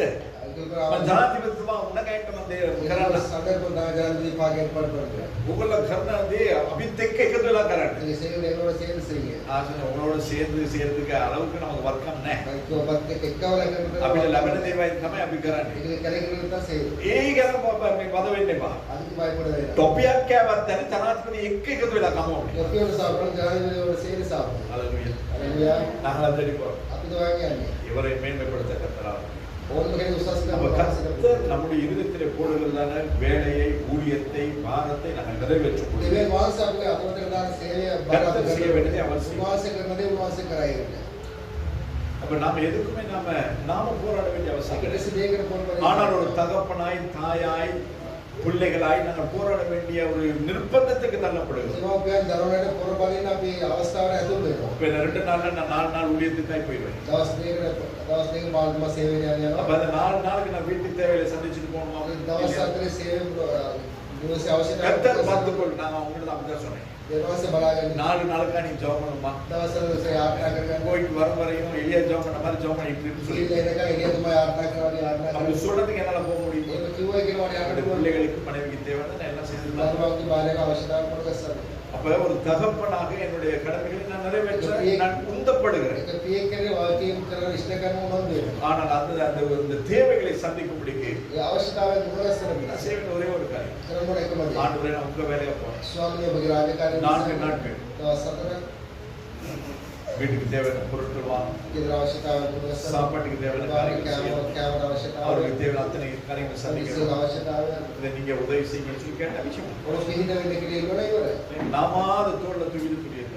ඒක අපි කරේලාම කරේ. ஒவ்வொரு நாளும் ஆரம்பித்துள்ள அந்த நாளை கர்த்தருடைய கர்த்தர் සෑම දවසක් පටන් ගන්නකොට දෙවියන්ගේ බාර දෙන්න. கர்த்தர் உங்களுக்காக இருக்கிறார். දෙවියන් සමුදේ සසරන් நீங்கள் சும்மா இருங்க. ඔබ නිකන් ඉන්න. நிறைய பேர் வாகனத்தை வாங்கி வச்சுட்டு அல்லாடிட்டு இருக்கு. ගොඩාක් අය වාහන අරගෙන නිකන් තියාගෙන ඉන්නවා. நம்மகிட்ட அப்படி இல்லைன்னு நான் நினைக்கிறேன். අපලගේ ஆனா நிறைய பேர் வந்து லோன்ல வாங்குவாங்க. ගොඩාක් අය ලෝන් වල ගන්න. மாசம் ஆனா அதுக்கு லோன் கட்டணும். මාසෙ අවුරුද්දකට විනාශ செய்வாங்க. கட்டாயம் வாங்க. යන්න එපා. ஆண்டவர்கிட்ட கேளு. දේවාසී ඉල්ලන්න. ஆண்டவரே தேவைகள் நீர் அறிவி. ස්වාමීන් අවශ්‍යතාවය වාසය ගන්න. இப்ப எனக்கு ஒரு வாகனம் தேவை. දැන් මට වාහනයක් ගන්න ஒரு ඕන. வாகனத்தை වාසය මොකද? கர்த்தருக்கு சித்தமானது அவர் கரத்தினால் வாங்கி දේව කැමති දිනවල උන්වහන්සේ அதை வாங்கிட்டு அந்த லோனுக்காக நீங்க வேலை செய்யாது. ඒක අරගෙන ඊපස්සේ ගෙවන්න උදෙසා වැඩ කරන්න. லோனுக்காக நீங்க கஷ்டப்படாத. ලෝන් එක උදෙසා லோன் வாங்க கடன் வாங்குறதே தப்பு. ණය ගැනීම හොඳ නැහැ. நானும் அறியாத நாட்களில் அநேக லோன் வாங்கியிருக்கிறேன். හොඳට කාලේ ගොඩක් කරන් තිබුණා. நான் வேலை செய்யற நாட்களில் எனக்கு இல்லாத கிரெடிட் கார்டே கிடையாது. වැඩ කරන කාලේ මාළඟ නැති ක්‍රෙඩිට් அமெரிக்கன் எக்ஸ்பிரஸ் முதல் கொண்டு பேங்க் கன்சூலர் வரை எல்லாமே இருந்துச்சு. අකාउන්ට් එක මාළඟ තිබුණා. ஆனா வேலை முடிஞ்ச வேலையை விட்ட பிறகு வந்து அதுல அதாவது மினிமம் பேமெண்ட் கட்டுறதுக்கு என்ன நான் தடுமாறின காலங்கள். ඒ රස්සා වෙනකොට පස්සේ ඒකට ගෙවන්න ඕනේ. கடைசியில கிரிப்ல போட்டானுங்க. கிரிப்ல අන්තිම ග්‍රිප් එකට දැම්මා. யாருக்கும் நான் ஒன்றும் பண்ண முடியாது. அடிச்சு எல்லாம் என்னது ஐடென்டி கார்டு அடிச்சு அவங்களோட என் பேர் வரும். ஐடி கார்டு நம்பர் එක ආපුවා. அந்த அளவுக்கு இலங்கைக்கு நான் ஒரு அறியப்பட்ட மனுஷனா இருந்தேன். அதுக்கப்புறம் மாறி கஷ்டப்பட்டு கத்து எல்லாத்தையும் அடைக்க இன்னைக்கு என் பேர் கிரிப்ல கிடையாது. அப்ப நான் என்ன சொல்லுகிறேன், வேதம் சொல்லுகிற பிரகாரம் கடன் வாங்குகிறது, அதாவது லோன் எடுத்து பொருட்கள் வாங்குறது அதுக்கு பிறகு அதை கட்டுறதுக்கு நீங்க படுற பாடு அதை விட கஷ்டம். அதுக்கு பிறகு கேட்ட என்ன சொல்லிருக்கீங்க, ஐயோ கடன், அதை கட்டணும், இதை கட்டணும், அதை செய்யணும், இதை செய்யணும், போயிட்டே இருக்க வேண்டிய இன்ஸ்டால்மெண்ட்க்கு எதுவுமே கத்துருக்கு. ஆண்டோட கேட்டிருக்கேன், ஆண்டவரே இந்த நம்பர்ல ஒரு வாகனம் வேணும், அந்த நம்பர்ல வந்து அது கத்துருக்கு. நம்பர் அவர்கிட்ட சொல்லியிருக்கு. நம்ம பிளேட் கொடுக்கறது அரசாங்கம், அதை போடப்படுகிறது கத்து. தேசத்து தலைவர்களே கத்தர் மாற்ற முடியும்னா ஏன் எனக்கு ஒரு வாகனம்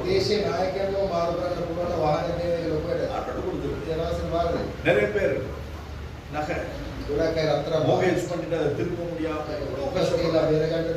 அதுக்காக நாங்க யுத்தம் பண்ண வேண்டியது. ஐயோ இந்த மாசம் மூணு ரசீது வருது, அதுக்கு இந்த மாசம் நாங்க கட்டனா அது அப்படியே அது ஆப்ஷன்ல போட்டுருவோம்.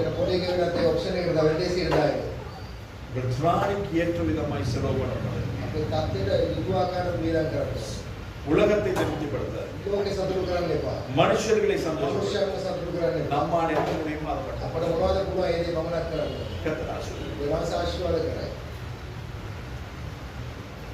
பிள்ளைகள் எதிர்காலத்தை குறித்து அது எப்படி ஆகணும், எப்படி நடத்தணும், எப்படி செய்யணும், பிள்ளைகளை கர்த்தர் உங்களுக்கு கொடுத்திருக்கிறார்.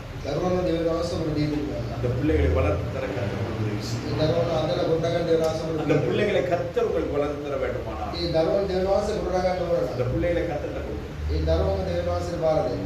எனக்கு கர்த்தர் 2 பிள்ளைகளை கொடுத்து அந்த பிள்ளைகள் என்னுடைய கர்த்தருடைய அவர்களை பராமரிக்க, அவர்களை விசாரிக்க, அவர்களை வளர்க்க, அவர்களை உருவாக்கி கொடுக்க கர்த்தர் எனக்கு ஒரு பொறுப்பை கொடுத்தார்.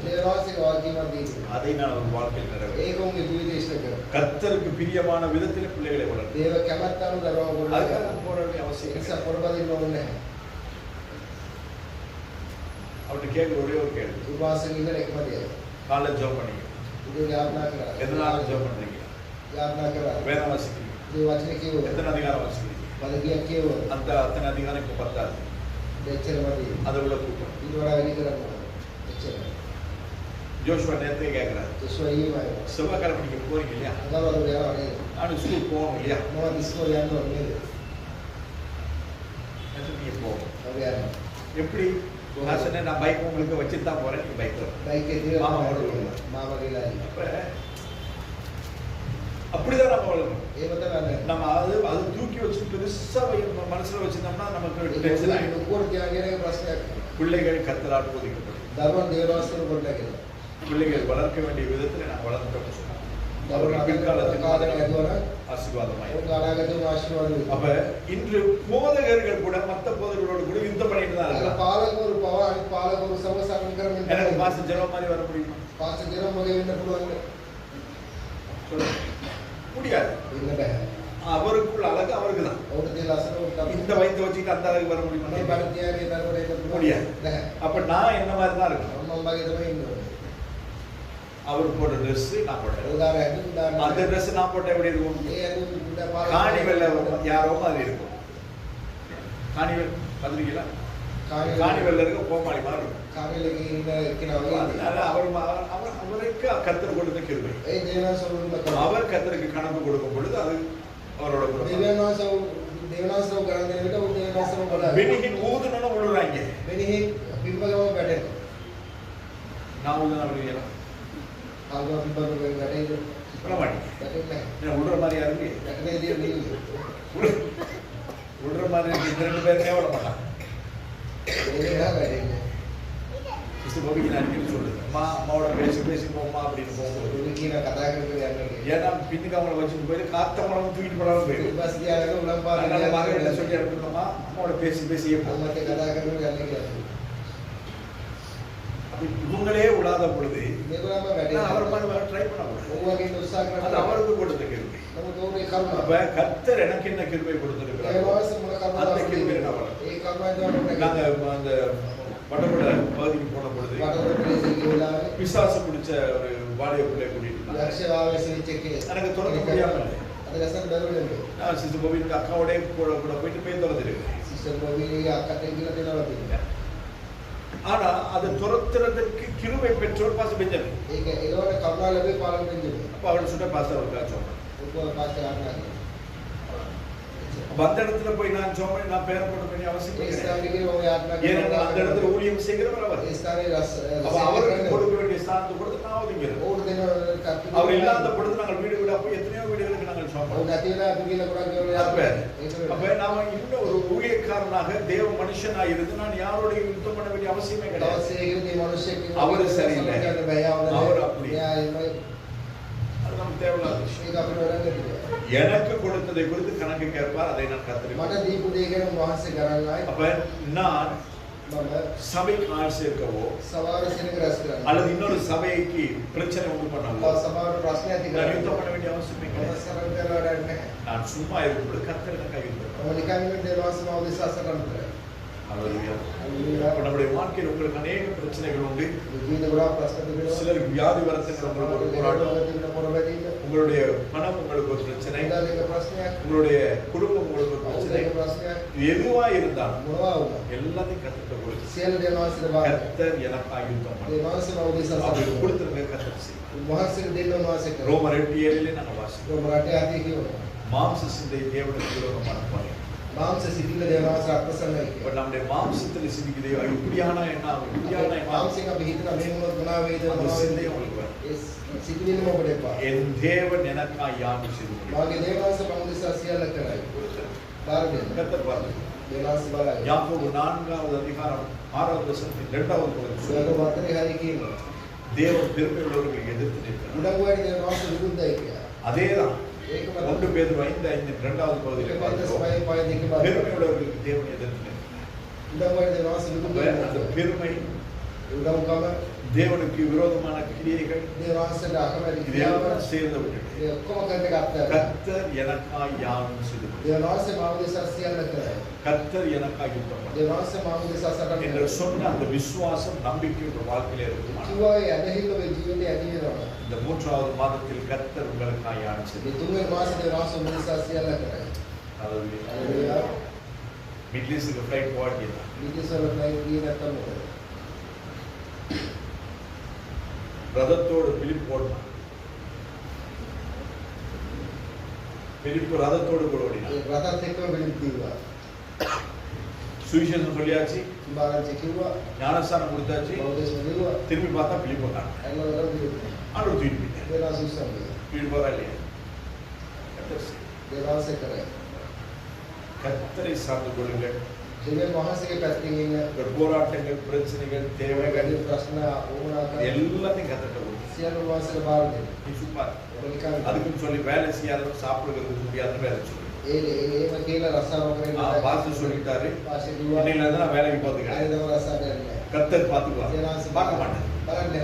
கண்டிப்பா பார்க்கணும். අනිවාර්යෙන් බලන්නේ. நம்முடைய கடமைகளை நாம் செய்யும் பொழுது අපේ වගකීම අපි කරනවා. கர்த்தர் அவருடைய வேலையை செய்யும். දේවාසන වාසිය. அதாவது நம்முடைய பலத்தை மிஞ்சி நாங்கள் எதுவும் செய்ய வேண்டாம். අපේ බලයට එහායි අපි කිසිදයක් நம்முடைய தகுதியை தாண்டி எதுவும் நம்ம අපේ செய்ய வேண்டாம். தත්ත්වයට එපිරිම මුල් කරන්නට. இருக்கிற ஸ்தானத்தில் இருக்கிற அளவோடு கூட கர்த்தர் மீதான ප්‍රමාණය අනුව අපි කරන්නේ ඉන්නවා. கடைசியாக ஒரு வசனத்தை வாசித்து நாம் முடிக்கிறோம். පදයක් කියවමු. 14வது அதிகாரம் யாத்திராகமம் 14:32 நம்ம பார்க்கலாம். 14 திசை. கர்த்தர் எகிப்தியரில் செய்த அந்த மகத்தான கிரியை இஸ்ரவேலர் கண்டார்கள். அப்பொழுது ஜனங்கள் கர்த்தருக்கு பயந்து கர்த்தரிடத்திலும் அவர் ஊழியக்காரனாகிய மோசேயினிடத்திலும் விசுவாசம் வைத்தார்கள். ஹalleluya. நமக்காய் இதுவரை கர்த்தர் செய்த காரியங்களை நாங்கள் பார்த்தோம். අපෝදේශ මෙච්චර කරුණ වාසි කරපු දේ බලන්න. பார்த்திருக்கிறீங்களா? බලලා තියෙනවනේ. பார்த்திருக்கிறீங்களா? බලලා තියෙනවා. ஜோஷுவா தான் இந்த நமக்கு கர்த்தர் ஒரு நல்ல வீட்டை கொடுத்தார். දේවාසවල ගියදී තිබුණා. இருக்கிறதுக்கு நல்ல கூலிக்கா இருக்கலாம். උනේ பிரச்சனை கிடையாது. ප්‍රශ්නයක් නැහැ. ஆனா நமக்கு நல்ல ஒரு வீட்டை கர்த்தர் கொடுத்தார். ඉන්දියා කවුරුද තිබුණා. ஆனா நாங்க போன இடத்துல ஒரு பிரதருக்கு ஒரு வீடு இருக்கு. අපි ගිය ස්ථානේ බෙදන්නේ வாலிப பிள்ளைகளோடு கூட இருக்கலாம். තාපනට සමග ඉන්නවා. அந்த வீடு வந்து இவ்வளவு பெருசு. ඒකේ මෙච්චරයි. இவ்வளவு தான் அவனுடைய இடம். මෙච්චරයි ස්ථානේ. சமைக்கிறது, ඉන්නේ சாப்பிடுறது, කන්නේ படுக்கிறது දාගන්නේ எல்லாமே அவ்வளவுதான். லைட் මෙච්චරයි. அவ்வளவுதான் அவனுடைய இடம். මෙච්චරයි වල ස්ථානේ. ஆனா அந்த இடத்துல இருந்தும் கர்த்தருக்கு அவர் ஊழியம் செய்கிறார். ඒ ස්ථානේ තත්ත්වෙත් දේවාසව සේවය. அவர்கள் தான் எங்களுக்கு ஆகாரத்தை சமைத்து கொடுத்தார். ඔවුන් තමයි වෙලා දුන්නේ. பாருங்க, அதோட கூட பார்க்கும் பொழுது இதுதான் அவங்க வீட்டில் உள்ள அந்த கூரை. ඒකමගේ වාලේ. அந்த பகுதியெல்லாம் பார்க்க முடியாது. ரெனோவேட் பண்ண கூட முடியாது. ඒක හිතලා බලන්න බෑ. அவங்களுக்கு டாய்லெட் கிடையாது. ඔවුන් වැසිකිලි නැහැ. வாலிப பிள்ளைகளோடு கூட அவர்கள் எல்லாம் காட்டுக்கு தான் காலையிலே போகும். තරුණ ළමයි කැලේට ஆனா තමයි. இப்ப அவங்க ஆண்டோட கிருபையில பக்கத்து வீட்டுல டாய்லெட் யூஸ் பண்ணிட்டு இருக்காங்க. අල්ලපු වැසිකිලි ඔවුන් පාවිච්චි කරනවා. பிள்ளைகளுக்கு ஸ்கூல் படிக்கிறதுக்கு දරුවෝ ඉගෙන ගන්න வெளிச்சம் கிடையாது. ආලෝකයක් නැහැ. அவங்களுக்கு சரி பக்கத்து வீட்டுல அந்த கரண்ட் எடுக்கிறதுக்கு நாங்க உதவி செய்தோம். අල්ලපු ගෙදර කල්ට් එක උදව් ஆனா කරනවා. அதை யாரும் போய் சொல்லிட்டாங்க. ඒකත් කවුරුද දෙන්නේ? சொன்னது நிமித்தமா அவர்களுக்கு அந்த கரண்டை வெட்டிட்டாங்க. කියපුවසේ කල්ට් එකක් இப்ப இந்த நிலச்சரிவின் பொழுது இந்தியாவில இருந்து அனுப்பின அந்த லாபம் வச்சுதான் அவங்க வாழ்ந்துட்டு இருக்காங்க. භූමිකම්ප පාලා ඉන්දියාවේ பாருங்க, மேல ஒரு துணியை தான் கட்டி வச்சிருக்காங்க. මේක රෙඩි කෑල්ල ஏன்னா அந்த அழகா இருக்குது நம்மளோட கூட. ඉස්සරහට பின்னுக்கு வந்து ஒரு சாரியை போட்டு அப்படி மறைச்சு வச்சிருக்காங்க. ඊපස්සේ සාරියක් දාලා அதுக்கு உள்ள பகுதியை பார்க்க முடியாது. අතුල්පත් බලන්න அப்ப இவ்வளவுதான் அவனோட வீடு. එච්චරයි ඔය ඉවස. நாம இத்தனை ரூம்ல வாழ்ந்துட்டு இருக்கோம். කාමර කීයක් තියාගෙන இதுல வாழ்ந்து நம்ம ஆண்டோட குத்தம் தான் சொல்லிட்டு இருக்கோம். මේකේ ජීවිතේ දේවාසර அடுத்து ஒரு கணவனை குத்தம் சொல்லிட்டு இருக்கு. ස්වාභාවික மனைவியை குத்தம் சொல்லிட்டு இருக்கு. බාහිර වැඩි කියන பிள்ளைகளை குத்தம் சொல்லிட்டு இருக்கு. දරුවන්ට වැඩි කියනවා. இந்த இடத்திலும் මේ ස්ථානේ அவர்கள் எங்களை போஷித்தார். ඔව් අප පෝෂණය කරා. இந்த இடத்துல தான் இன்னைக்கு ஆராதனை நடக்குது. මේ ස්ථානේ තමයි නමස්කාරය සිදු වෙන්නේ. நம்ம வீட்டுல என்னைக்காவது ஆராதனை நடத்தணுமா? අපේ ගෙදර නමස්කාර කරනවා. மாசத்துக்கு ஒரு முறை ஜெபம் நடத்துறதுக்கு நாங்க கும்பிட வேண்டியிருக்கு. මාසෙක வீட்டுல පාරක් ஜெபம். යාඥා තියෙන පරිදි කල්පනා කරනවා. இந்த இடத்துல தான் ஆராதனை நடக்குது. இன்னைக்கு திருவிழா ஆராதனை இந்த இடத்துல தான் நடக்குது. ඒ සුදු සහභාගීත්වයේ මේ ස්ථානේ තමයි. கர்த்தர் உங்களை ஆசீர்வதிப்பாங்க. දේවාසව ආශිර්වාද කරලා ඉන්න. கொஞ்சத்தில் உண்மையா ඊය ස්වල්පයට අවංකව. கர்த்தர் உங்களுக்கு ஆயுதம். දේවාසව විශ්වාසසර இவ்வளோ போராட்டத்தோடு கூட வாழ்ந்தாலும் මෙච්චර පොරොබැදීමක් සමග ජීවත් உங்க වුණා. கர்த்தருக்காய் வாழ்ந்தாலும் දේවාසව විශ්වාස ජීවත්. அன்னைக்கு நாங்க ஒரு சாப்பாடு பகல் ஆர்டர் பண்ணோம். දවල් කෑමේ ආඩර් කරා. ஒருத்தருமே சாப்பிடுது. කවුරුත් කාලා නැහැ. அந்த நேரத்துல அவங்க சொன்னாங்க, ஐயோ எங்களுக்கு சொல்லி இருக்கலாமே, ඒ වෙලාවට වල අපිට කියන நாங்க சமைச்சு தந்துடுவோம். අපි වෙලා දෙනවා. அது சமைக்கிறதுக்கு அவங்க அதுக்குள்ளதான் கழுவணும், அதுக்குள்ளதான் தண்ணி வெளியில தான் எடுத்துட்டு வரணும். எதுவுமே அவங்க வீட்டுல கிடையாது. කිසිවක් මොකද ගෙදර නැහැ. ஆனா இதற்குள்ளும் அவர்கள் கர்த்தர் உண்மையா இருக்கு. මේ තුල දේවාසව විශ්වාසවන්තව. கர்த்தர் அவர்களுக்கு ஆயுதம். දේවාසව වර්තන. அதெல்லாம் பார்த்த பிறகு நாம எல்லாம் கர்த்தர் நம்மளை எவ்வளவு ஆசீர்வாதமா මේ வச்சிருக்காரு. ඔක්කොම බලපු දේවාසව කොච්චර ආශිර්වාද කරනවද? இதெல்லாம் நீங்க வந்து பார்க்கணும். මේ ඔක්කොම බැලලා බලන්න. கர்த்தருக்கு சித்தமானால் அதை செய்யுங்க. ඒ කැමැත්ත දිනවල எனவே கர்த்தர் உங்களுக்கு யுத்தம் பண்ண அவர் உண்மை உள்ளவராக இருக்கிறார். දේවාසව විශ්වාස සකල් කරන විශ්වාසවන්තව. நீங்க சும்மா இருந்தா மட்டும்தான் செய்யும். නිකන් ඒකත් පමණයි දෙවෙන්නේ. நீங்க கர்த்தருக்கு உங்கள் வாழ்க்கையை ஒப்பு கொடுங்க. දේවාසව ජීවිත உங்கள் எதிர்காலத்தை ஒப்பு கொடுங்க. අනාගත බාරේ. உங்களுடைய பிள்ளைகளை ஒப்பு கொடுங்க. දරුවෝ බාර කරලා தேவ சித்தத்துக்கு உங்களை ஒப்பு கொடுங்க. මේ කැමැත්තට බාර கர்த்தர் කරලා உங்களை ஆசீர்வதிப்பார். දේවාසව ආශිර්වාද. ஹalleluya. Hallelujah. ஜெபம். நல்ல ஆண்டவரே, இந்த நாளுக்காக உம்மை நன்றியோடு துதித்து உம்மை ஸ்தோத்திரிக்கிறேன். අප ස්වාමීන් දවසේ සාබ වාසන இதோ இந்த நாளிலே உம்முடைய பிள்ளைகளாகிய எங்களோடு கூட நீர் பேசுவதற்காக ஸ்தோத்திரம். දවසේ මේ දරුවන් ඔබ සම කතා இந்த කරන மூன்றாவது மாதத்திலே நீர் எங்களோடு கூட யுத்தம் பண்ண போகிறபடினால் உமக்கு நன்றி මේ செலுத்துகிறேன். මාස වාසව සම සරණ කරන සාසු ஆண்டவரே, எங்களுடைய எல்லாவற்றும் உடைய கருத்தை தருகிறோம். ස්වාමීන් අපේ සියල්ල වහන්සේලා හස්තේ கர்த்தர் වාර பொறுப்படுத்தி நடத்தும். වහන්සේ බාරගෙන புதிதாய் வந்த உடைய பிள்ளைகளுக்காக ஸ்தோத்திரம். අන්තිම අපේ දරුවන් නිසා ஒவ்வொருவரையும் கர்த்தர் ஆசீர்வதியும். සියලුම ආශිර්වාද ஆண்டவரே, நீர் அவர்களுக்காக யுத்தம் பண்ணு. ඔබ වහන්සේ ඔබ සාසන அவர்கள் சும்மா இருக்கட்டும். ඔව් නිකන් සිටියා இயேசு கிறிஸ்துவின் மூலமாய் பிதாவே. ජේසුස් ක්‍රිස්තුස් වහන්සේ නාමයෙන් ஆமென்.